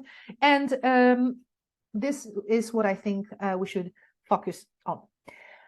So time for some reality check. I like doing reality checks because I also tend to get carried away with what I wish, you know, my lessons looked like, what I wish my students were, and so on. And then the reality comes and I get frustrated and I don't want to. So let's have this reality check before we move on. First of all, you can't expect your students to start off from the same level, right? If you start if they come to your class after, you know, a couple of years of primary education, they had different teachers and so on, different methods, different books, you cannot expect them to be on the same level, even though the curriculum is the same, right? They should have gained more or less the same skills, but they will not be on the same level. Also, you cannot go 4 years back to teach the material your way, right? Because sometimes it's like, oh, you know what, like if I could start from scratch with them like 4 years ago. No, this is not going to happen. Some other teachers did their job. They probably did their job very well. And this is what you've got. And now it's your turn. All right. You cannot do it. Don't even think about it. There's no point, you know, obsessing over it because you're not like, this is just not going to happen. Now, you can't diagnose, revise, and plan everything in the first days. And I think this is extremely important because, you know, as we start the school year, we just like sometimes maybe think to ourselves, like, okay, I'm just going to check where they are. I'm going to run a couple of tests. Well, also diagnostic tests that Ina has mentioned, right? It's a good idea to do them, right? But again, those things are supposed to help you, right? But it's actually your knowledge and your experience that you're going to use here to understand where you are, right? Because those tests, they just give you like a certain image that you have to make the interpretation of, right? So, but it's impossible to do it in one day. It's impossible to do it in one lesson. Also, this will keep changing throughout the year. So this is something that, you know, will be different at the beginning and different in the middle of the school year, right? So, but just like don't, you know, get obsessed with having to know exactly where you are at the beginning. Also, some students will just not reveal, most students actually will not reveal all their skills at the beginning, right? Some of them will want to show off, but they will show you everything in the first lesson. And then you see that, okay, it sounded impressive in the context of the classroom where, you know, the students usually use one structure. It was impressive for the other student to use 3 structures. But then, you know, 10 weeks later, they still use 3 structures while the others have actually progressed and maybe they were just shy at the beginning, okay? Bear that in mind. This is extremely, extremely important. Now, remember that, and this is difficult, right? But you don't need your students to give an outstanding performance in order to proceed. Your students do not have to be perfect. They have to be good enough. Now, we are talking about languages here. Languages are huge. So think about, like, for example, you look at the curriculum and it says the student has the ability or like can exchange simple information about themselves or like can introduce themselves. What does it really mean? Because you can introduce yourself in so many ways, right? Language is not very specific here. Of course, in curriculum, like sometimes you have parts that are a little bit more specific, but again, the student can talk about the past. You know how many ways there are to talk about the past, right? So because there's so much and because there's this complexity that we have mentioned before, remember that your students, they don't have to be excellent. They will make mistakes. They should make mistakes. What they also should do is, pass the message and receive the message. Like, this is what they need to know. That's why we do what we do. They have to understand and they have to produce, right? So active and passive skill, but passive and active skills, right? But they don't have to be perfect at this. By no means, right? They won't be perfect, at least for a very long time. And this is not the point. So if your students drop S in present simple, it does not mean that you cannot proceed. I mean, as long, of course, ideally they wouldn't do it, but as long as they can, communicate the message, it's fine. Move on, they will get there, right? But they have enough to move on. So this is what we need to focus on. Like, do they have enough to move on? Okay. I think it's also important to establish the general view and focus on specific skills for each lesson separately. And I'm going to show you how, okay? So again, at the beginning, this is what you can use the diagnostic test for. This is what you can use the starter unit for, to have the general picture, right? But don't, I wouldn't take, the curriculum from years 1 to 4, grades 1 to 4, and look at everything my students should know, and then be obsessed with like whether they know it or not, because there's so much. Take one lesson, think of, or one unit, right? Think of what your students need there, which skills they need, and focus on that, all right? Have the big picture in your mind, but focus, like, take one lesson at the time. Just like one of you said, Anastasia, I think it was small steps, right? I can't really scroll up now, but one of you said small steps, absolutely. And finally, extremely important, focus on bringing your students back on track. So remember, it's not so much about their excellent performance, especially at the beginning of the year. It's more about bringing them back on track, bringing them back into this habit of speaking English, right? Giving them the motivation, bringing them back to, this habit of being challenged, right? Especially at the beginning. Now, of course, then throughout the year, you might want to push them a bit more, but at the beginning, they have spent the last 2 months probably not speaking too much English, not using it too much, unless they were really lucky. But generally speaking, they were not, immersed in the language, most likely. All right. So now this is the theory, right? And now let's have a look at a more specific example. Okay. So remember, we talked about getting students who just like enter. We talk about the students who start grade 5, so they move on to secondary education. They're already a bit older. The language they will learn is much more complex, and this is where we are. So step 1, I divided into 2 steps. So step 1 is before the lesson, and step 2 is in the lesson. So before the lesson, this is the first unit in that I just took unit 1, grade 5. Okay, so this is where you get your fresh students, and this is what we're going to cover in unit 1. So have a look at it. I hope it's big enough for you to read it. You have countries, nationalities, but also family. When it comes to grammar, you have present simple, be, right? But you also have some pronouns, question words, and then you have different skills looking at family photos, exchanging personal information. This is interesting to me. I think this is important, right? And you also have some reading, listening. Of course, everything is there. So before the lesson, I look at this. This is what I'm going to be doing for the next 2 or 3 weeks, right? So here's what I do. A couple of questions I ask myself. First of all, should my students be familiar with any of these topics? Okay, so that's a question to you. Could you write it in the chat window? Should your students be familiar with any of those topics? We have countries, nationalities, we have family, we have exchanging personal information, making friends, looking at family photos. Let's focus on those. Right? They've done it before, right? Yeah, I mean, they have seen some countries, nationalities, right? They know how to name some family members, exchanging personal information. They have done it, right? Now, they have done it before, but we are moving on. We're a level higher, right? So what's the difference? That's still a question before the lesson. So is the vocabulary load much bigger, right? And for this, you obviously will have to look at the lesson, like a specific lesson, because they already know how to name family members like brother, sister, mom, dad, maybe grandpa, grandma, uncle, aunt. But, family also is related, like there are also some other words related to family, like parents, siblings, grandparents, and so on, right? So how much do they know already? How much more will they have to learn here? And also another question, can they already perform the speaking tasks on a very basic level? So for instance, can they already exchange personal information on a very basic level? Can they introduce themselves on a very basic level?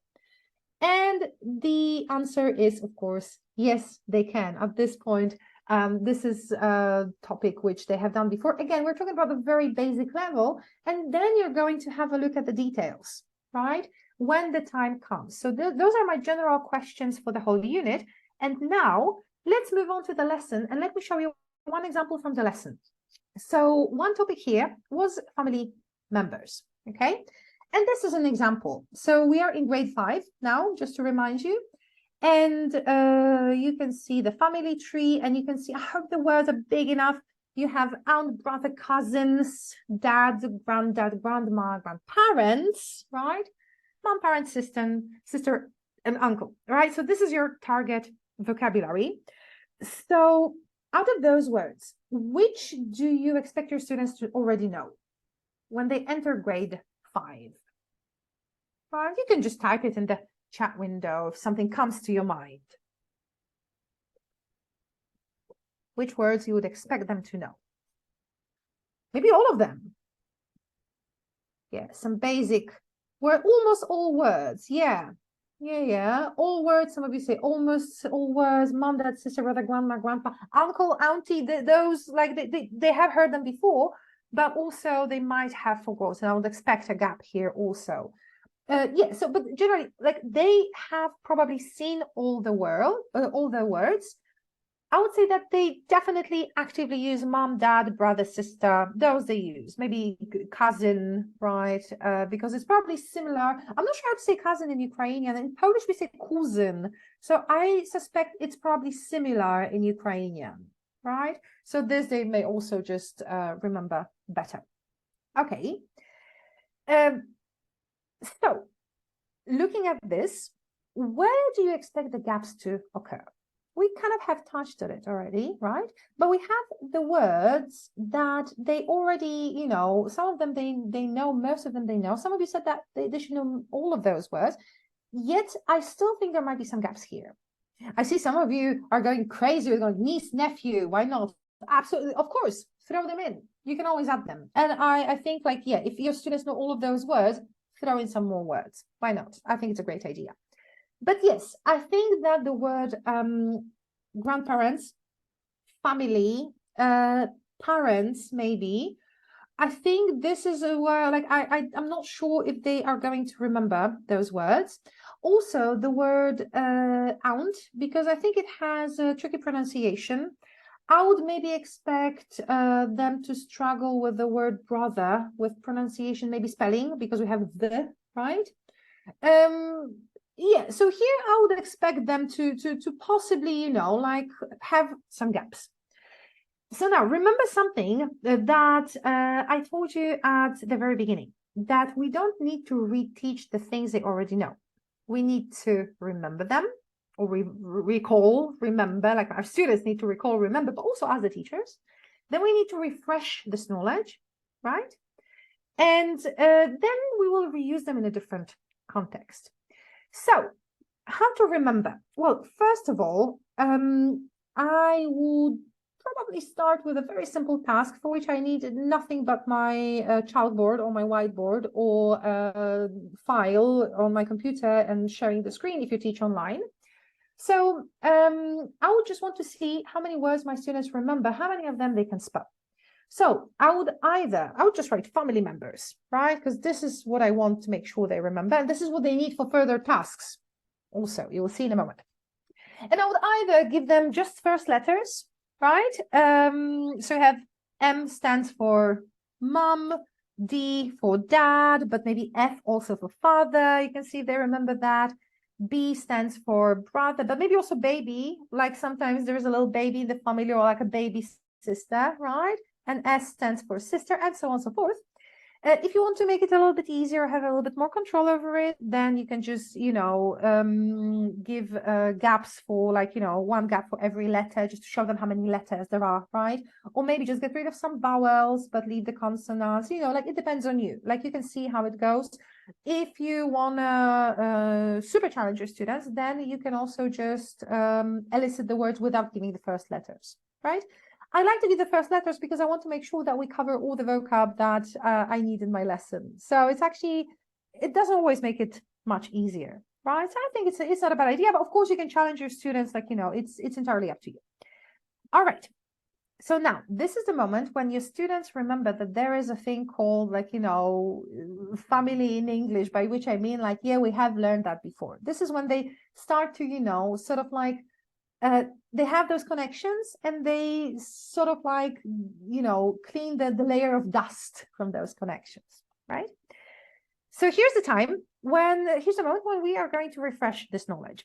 And because I keep stressing that in every session, and I also do it in real life, I really don't like to spend too much time on preparing lessons. I sometimes do, but 9 out of 10 times I'm trying not to, which means that instead of, I don't want to reinvent the wheel. If I have a book in which I have ready-made exercises, I am going to use them. I don't need to, write them on my own. There is no need. We have great materials, we can use them. So to refresh this knowledge, I would simply use an exercise from the book in which you have the family tree and you have to, your students have to write who is who. So for example, you have Jonathan, you are Jonathan, and you have Mark is my, and they have to say or write, right? All right. Then the next step is, remember, we had remember, refresh, and the next step is reuse, right? So now we are going to reuse those words, but we are going to build on that. We need those words to introduce the topic of possessive S. See? So now when you have refreshed this, when you had made sure that there was no gap, or there was a gap and you covered it, you bridged it, now you can move on. Without those words, the possessive S will be tricky, right?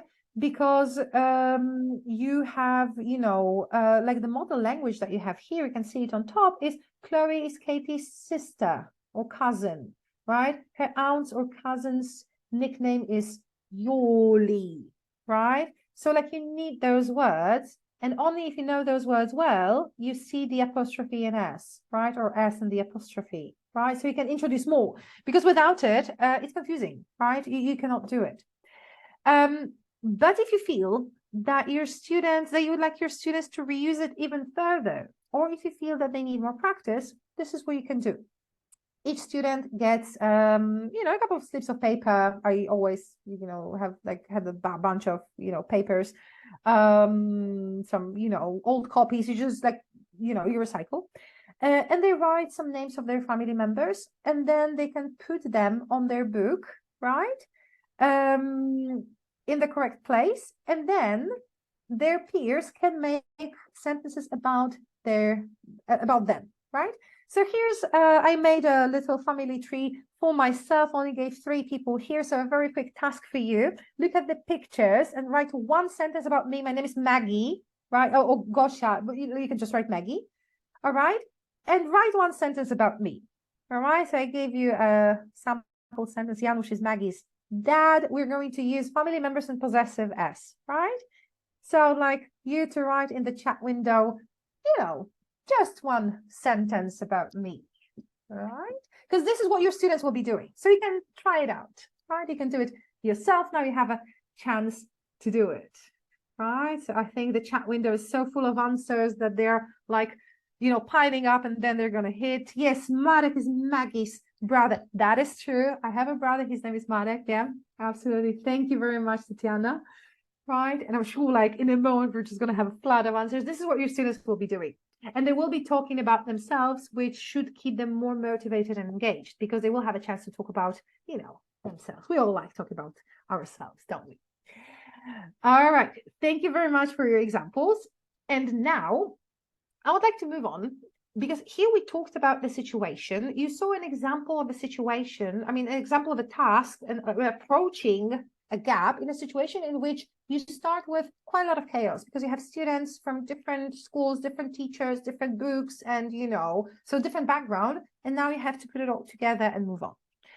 Now I'd like to have a look at another situation, which is when you have students in, let's say, grade 5, and then you meet in grade 6. Oh, you have students in grade 6, and then you meet in grade 7. Okay, so it's your students, you already know them, you have taught them what they should know. It's not other teachers, it's you. All right, so again, this is my September to-do list. So this is what I want to, if I know that this is my situation, I want to do it before I start the lessons, and then as the school year goes by, I will of course adjust single lessons, but now I want to get the big picture. So here's what I did it for you now, just to show you. So here's the scope and sequence of 2 courses. The one on the left, the red one, is grade 5, and the blue one is grade 6, right? And I focused on vocab and grammar, okay, because this was the most interesting part for me. But of course, there are many more skills, but also we cannot just put everything here. And those are the topics that repeat, right? You don't have to read the scope and sequence. I've done it for you. Those are the topics that repeat. And first you see the topics that literally repeat. So you have present simple in grade 5, and you have present simple in grade 6. In grade 5, you have plurals, which then repeat as comparatives in grade 6, right? Because for comparatives, you might compare the amounts, so you need plurals as well. Also, there was a specific lesson for there was, there were in grade 5. In grade 6, it's part of the past simple lesson, but it's still there, and it has been done before. And also can appears in grade 5, but then in grade 6, it appears as could or couldn't. So it's, the same verb, but in the past, really. Okay, so those are sort of they kind of repeat, but the other topics, they do repeat. All right. So you would think, okay, so what's the difference? Because there must be the difference, right? So I've prepared a couple of screenshots for you to show you the differences. So have a look at the present simple lesson in grade 5. As you can see, it takes up quite a lot of space, right? The whole table, and you have everything written in detail. You have, person by person, pronoun by pronoun, for negative, for affirmative, negative, for questions, and for short answers, right? Now in level 6, as you can see, it's a little bit more condensed, and I would like you to tell me why. Right? Why is it condensed? Also, it's not a tricky question, so don't worry, I'm not trying to trick you, but I'm just curious if you ever thought about it. Right? And because we don't have that much time, all right, let me just answer this question, but I want you to, oh yeah, okay, we have some answers appearing. Yes, it is, Tatiana, I absolutely agree. It's based on the previous knowledge, right? They had learned it before. So now this is more of a reminder. Again, remember, we are not reteaching. We are remembering, recalling, and refreshing. We're not reteaching, right? So we don't need it. But of course, if you do, you can always get back to the previous, the book from the previous year. Now have a look at the exercises. In level 5 and level 6, the first one is actually quite similar. You choose the correct form, right? In level 5 is because there maybe first contact with the structure. In level 6 is because they have to refresh it. But then you say slightly different, because in level 5, in the next exercise, you put the verbs in the correct form, the verbs in brackets, and you put them in the correct affirmative form. So you only focus on the form of the verbs. But in level 6, you already have word order, so you don't focus so much on the form, but probably the word order and also the function later on, because in a moment you're going to have present simple and present continuous together, right? So you see, so here you can already see a little bit more differences, and also have a look at the remaining tasks, right? So with questions in level 5, you just put do or does, and you drill the questions that have been written for you, right? In level 6, you already have more freedom, right? And you not only do you ask the questions, you also answer them. So you can see that it's getting a little bit more advanced. And because I like paintings, that's how I see it. So present simple in level 5, it's more of a sketch, right? You're the beginner, artist, you're learning how to use your pencils. Now, level 6, you know, you are making, you're using more colors, more details, and so on. That's how I see it, right? So, this thing with present simple that we have just done, I don't think you have to do it for every structure at the beginning of the school year, because you're not going to remember. And I think it makes more sense to do it like from one grammar lesson to another. But just to remind you, this is something that is good to do. It took me probably about, I would say 10 to 15 minutes to prepare it. I think it's a good idea because then you can see, I wish I had it here. I don't have my notes here, but I had this. I did it by pen actually, and I had it on a piece of paper, and I just circled with colors like what repeats, what doesn't, what's completely new, and so on. It gives you a good idea, like the big picture, right? All right, and let's have a look at a specific lesson, okay? Now, before the lesson, we're going to do a little bit of diagnosis, analyze, and then in the lesson is the next step. So before the lesson, I have my cheat sheet here, and I chose the topic of there is, there are. All right, just to give you, because present simple we've gone through, so let's have a look at more detail with there is, there are, and have a look at some exercises, all right? So I look at what there is, there are looks like in level 5, and then I do the same with level 6. And as you can see in level 5, so the previous year, in level 5, it is, again, divided into singular, plural, you have the table, so it's very, very clear. In level 6, it's only mentioned, really, but it is there, and you know how important the structure is, right? We know that. And we know how much trouble it can cause. But in level 6, it's only mentioned, there is no more tables, right? So the first thing here, you might decide to actually use the book from the previous year if you have it in your classroom. I don't mean that your students have to carry it with them if they have it, but you probably have it in your classroom. All right, you can just show it. You can share it with your students. You can, put it on the screen if you have it in your classroom, right? At least point to it so they remember that they have done it before. It's like, oh yeah, there was something like that, right? At least this already helps. Now let's have a look at the exercises. And in level 5, the structure there is, there are is used in 4 exercises here, one by one, and so you get a chance to practice everything step by step. In level 6, there is, there are is used in sentences about the cinema here in this case, right? And it's just a short exercise, 5 sentences in which you have to say there is or there are, right? You don't do it step by step anymore. So more like refreshing what you know already. And then you will also use it in writing, right? Why you like a certain movie. You will talk about movies here. I like it because there are many special effects in it, right? So again, just like with the example with present simple, there is, there are. I would say in level 5, you learn the colors. In level 6, you learn to use them together, right? Makes sense? I believe it does, right? It's like, again, one step after another, one step at a time. Okay, so this is what you know before the lesson. Now, in the lesson, and again, I'm going to do the same thing that I've done before, which is using the method of remember, refresh, reuse, right? So, remembering. The students have practiced the structure in the context of places in town. That was I checked it in the book. That was the context of the lesson. Now, in this lesson, they will use it in the context of movies. So we have places in town and movies, the same structure. Can you see the link between places in town and movies? Because the link that I see is cinemas. And I would like to use it. I would like to use the word cinema to smoothly take them from the revision phase to, the topic of my lesson. So from places in town to the movies. All right.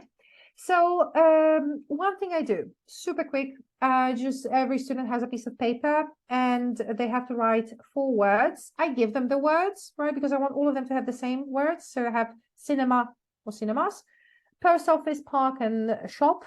All S, right, plural, and they have to write numbers from 1 to 4 in like preferred order, right? And this is how many of those they have. And then they have short dialogues. In my town, there is 1 cinema.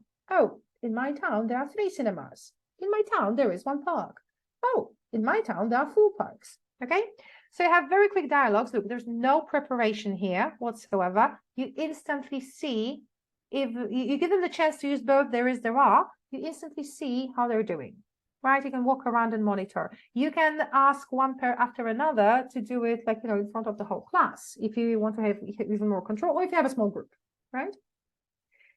And at this point, it might turn out that your students do the task really well and they don't have any bigger problems. And this is completely fine, because sometimes while we diagnose, like, you know, we think about where the gap is and we're doing the diagnosis phase, and we use, for example, a quick exercise for the purpose of diagnosing, it turns out that this exercise also serves the function of, the revision, and they don't really need much more, right? So this happens, but it doesn't always happen. So sometimes we have to, like, we already remember that there was a structure like that. We remember our students, right? Remember they have used it before and now they have to use it again, right? So we are going to refresh it. And again, just like with the previous task, when I refresh, just like with the family, I am just going to use the exercise I have in the book. I don't want to rewrite it. But if you are feeling creative, of course, you can, take it like to the next level and you can make it real life.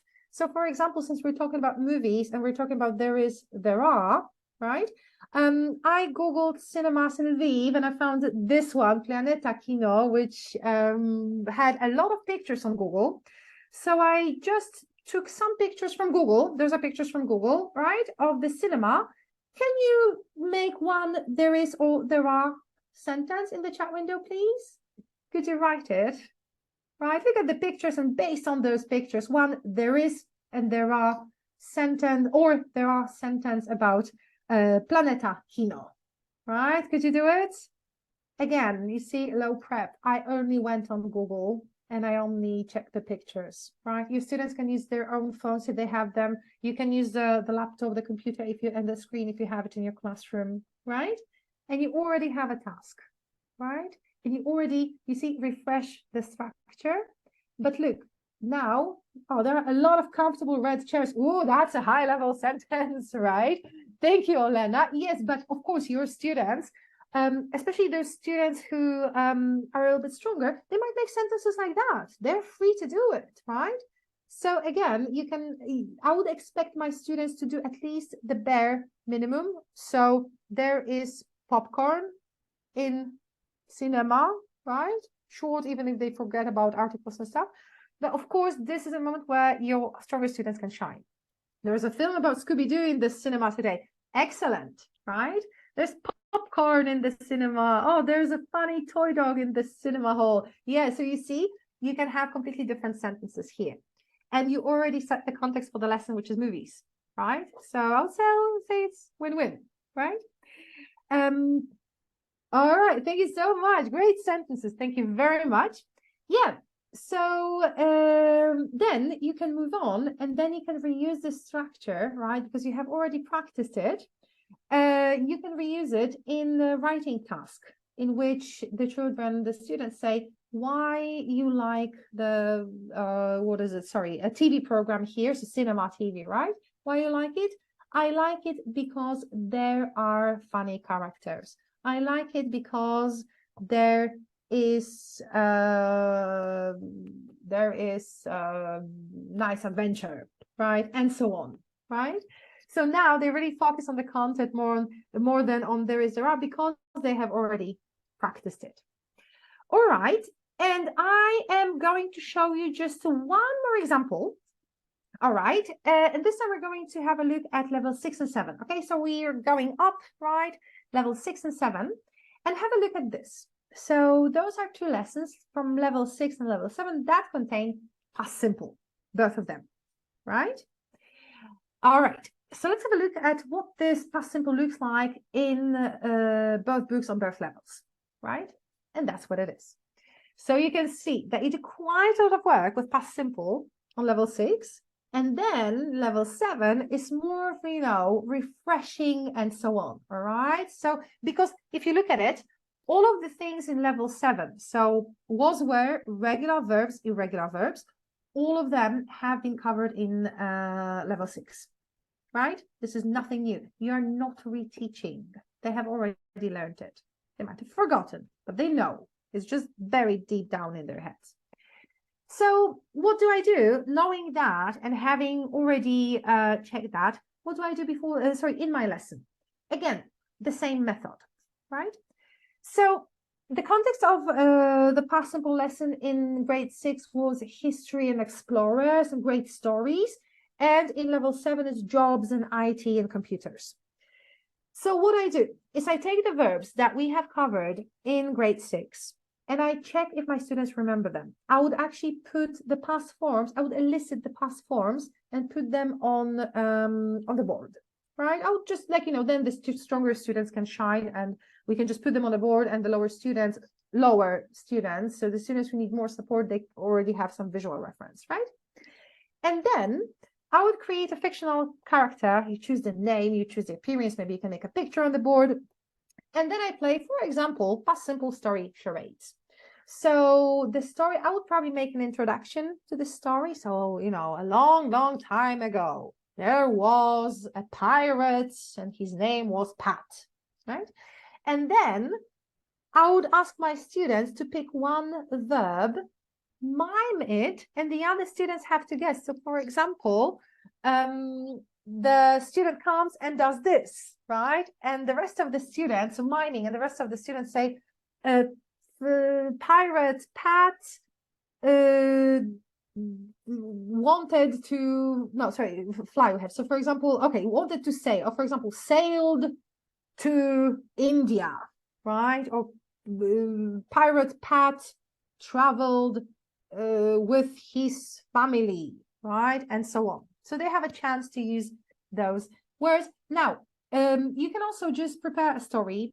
And if you're not inspired, this is a story that ChatGPT prepared for me.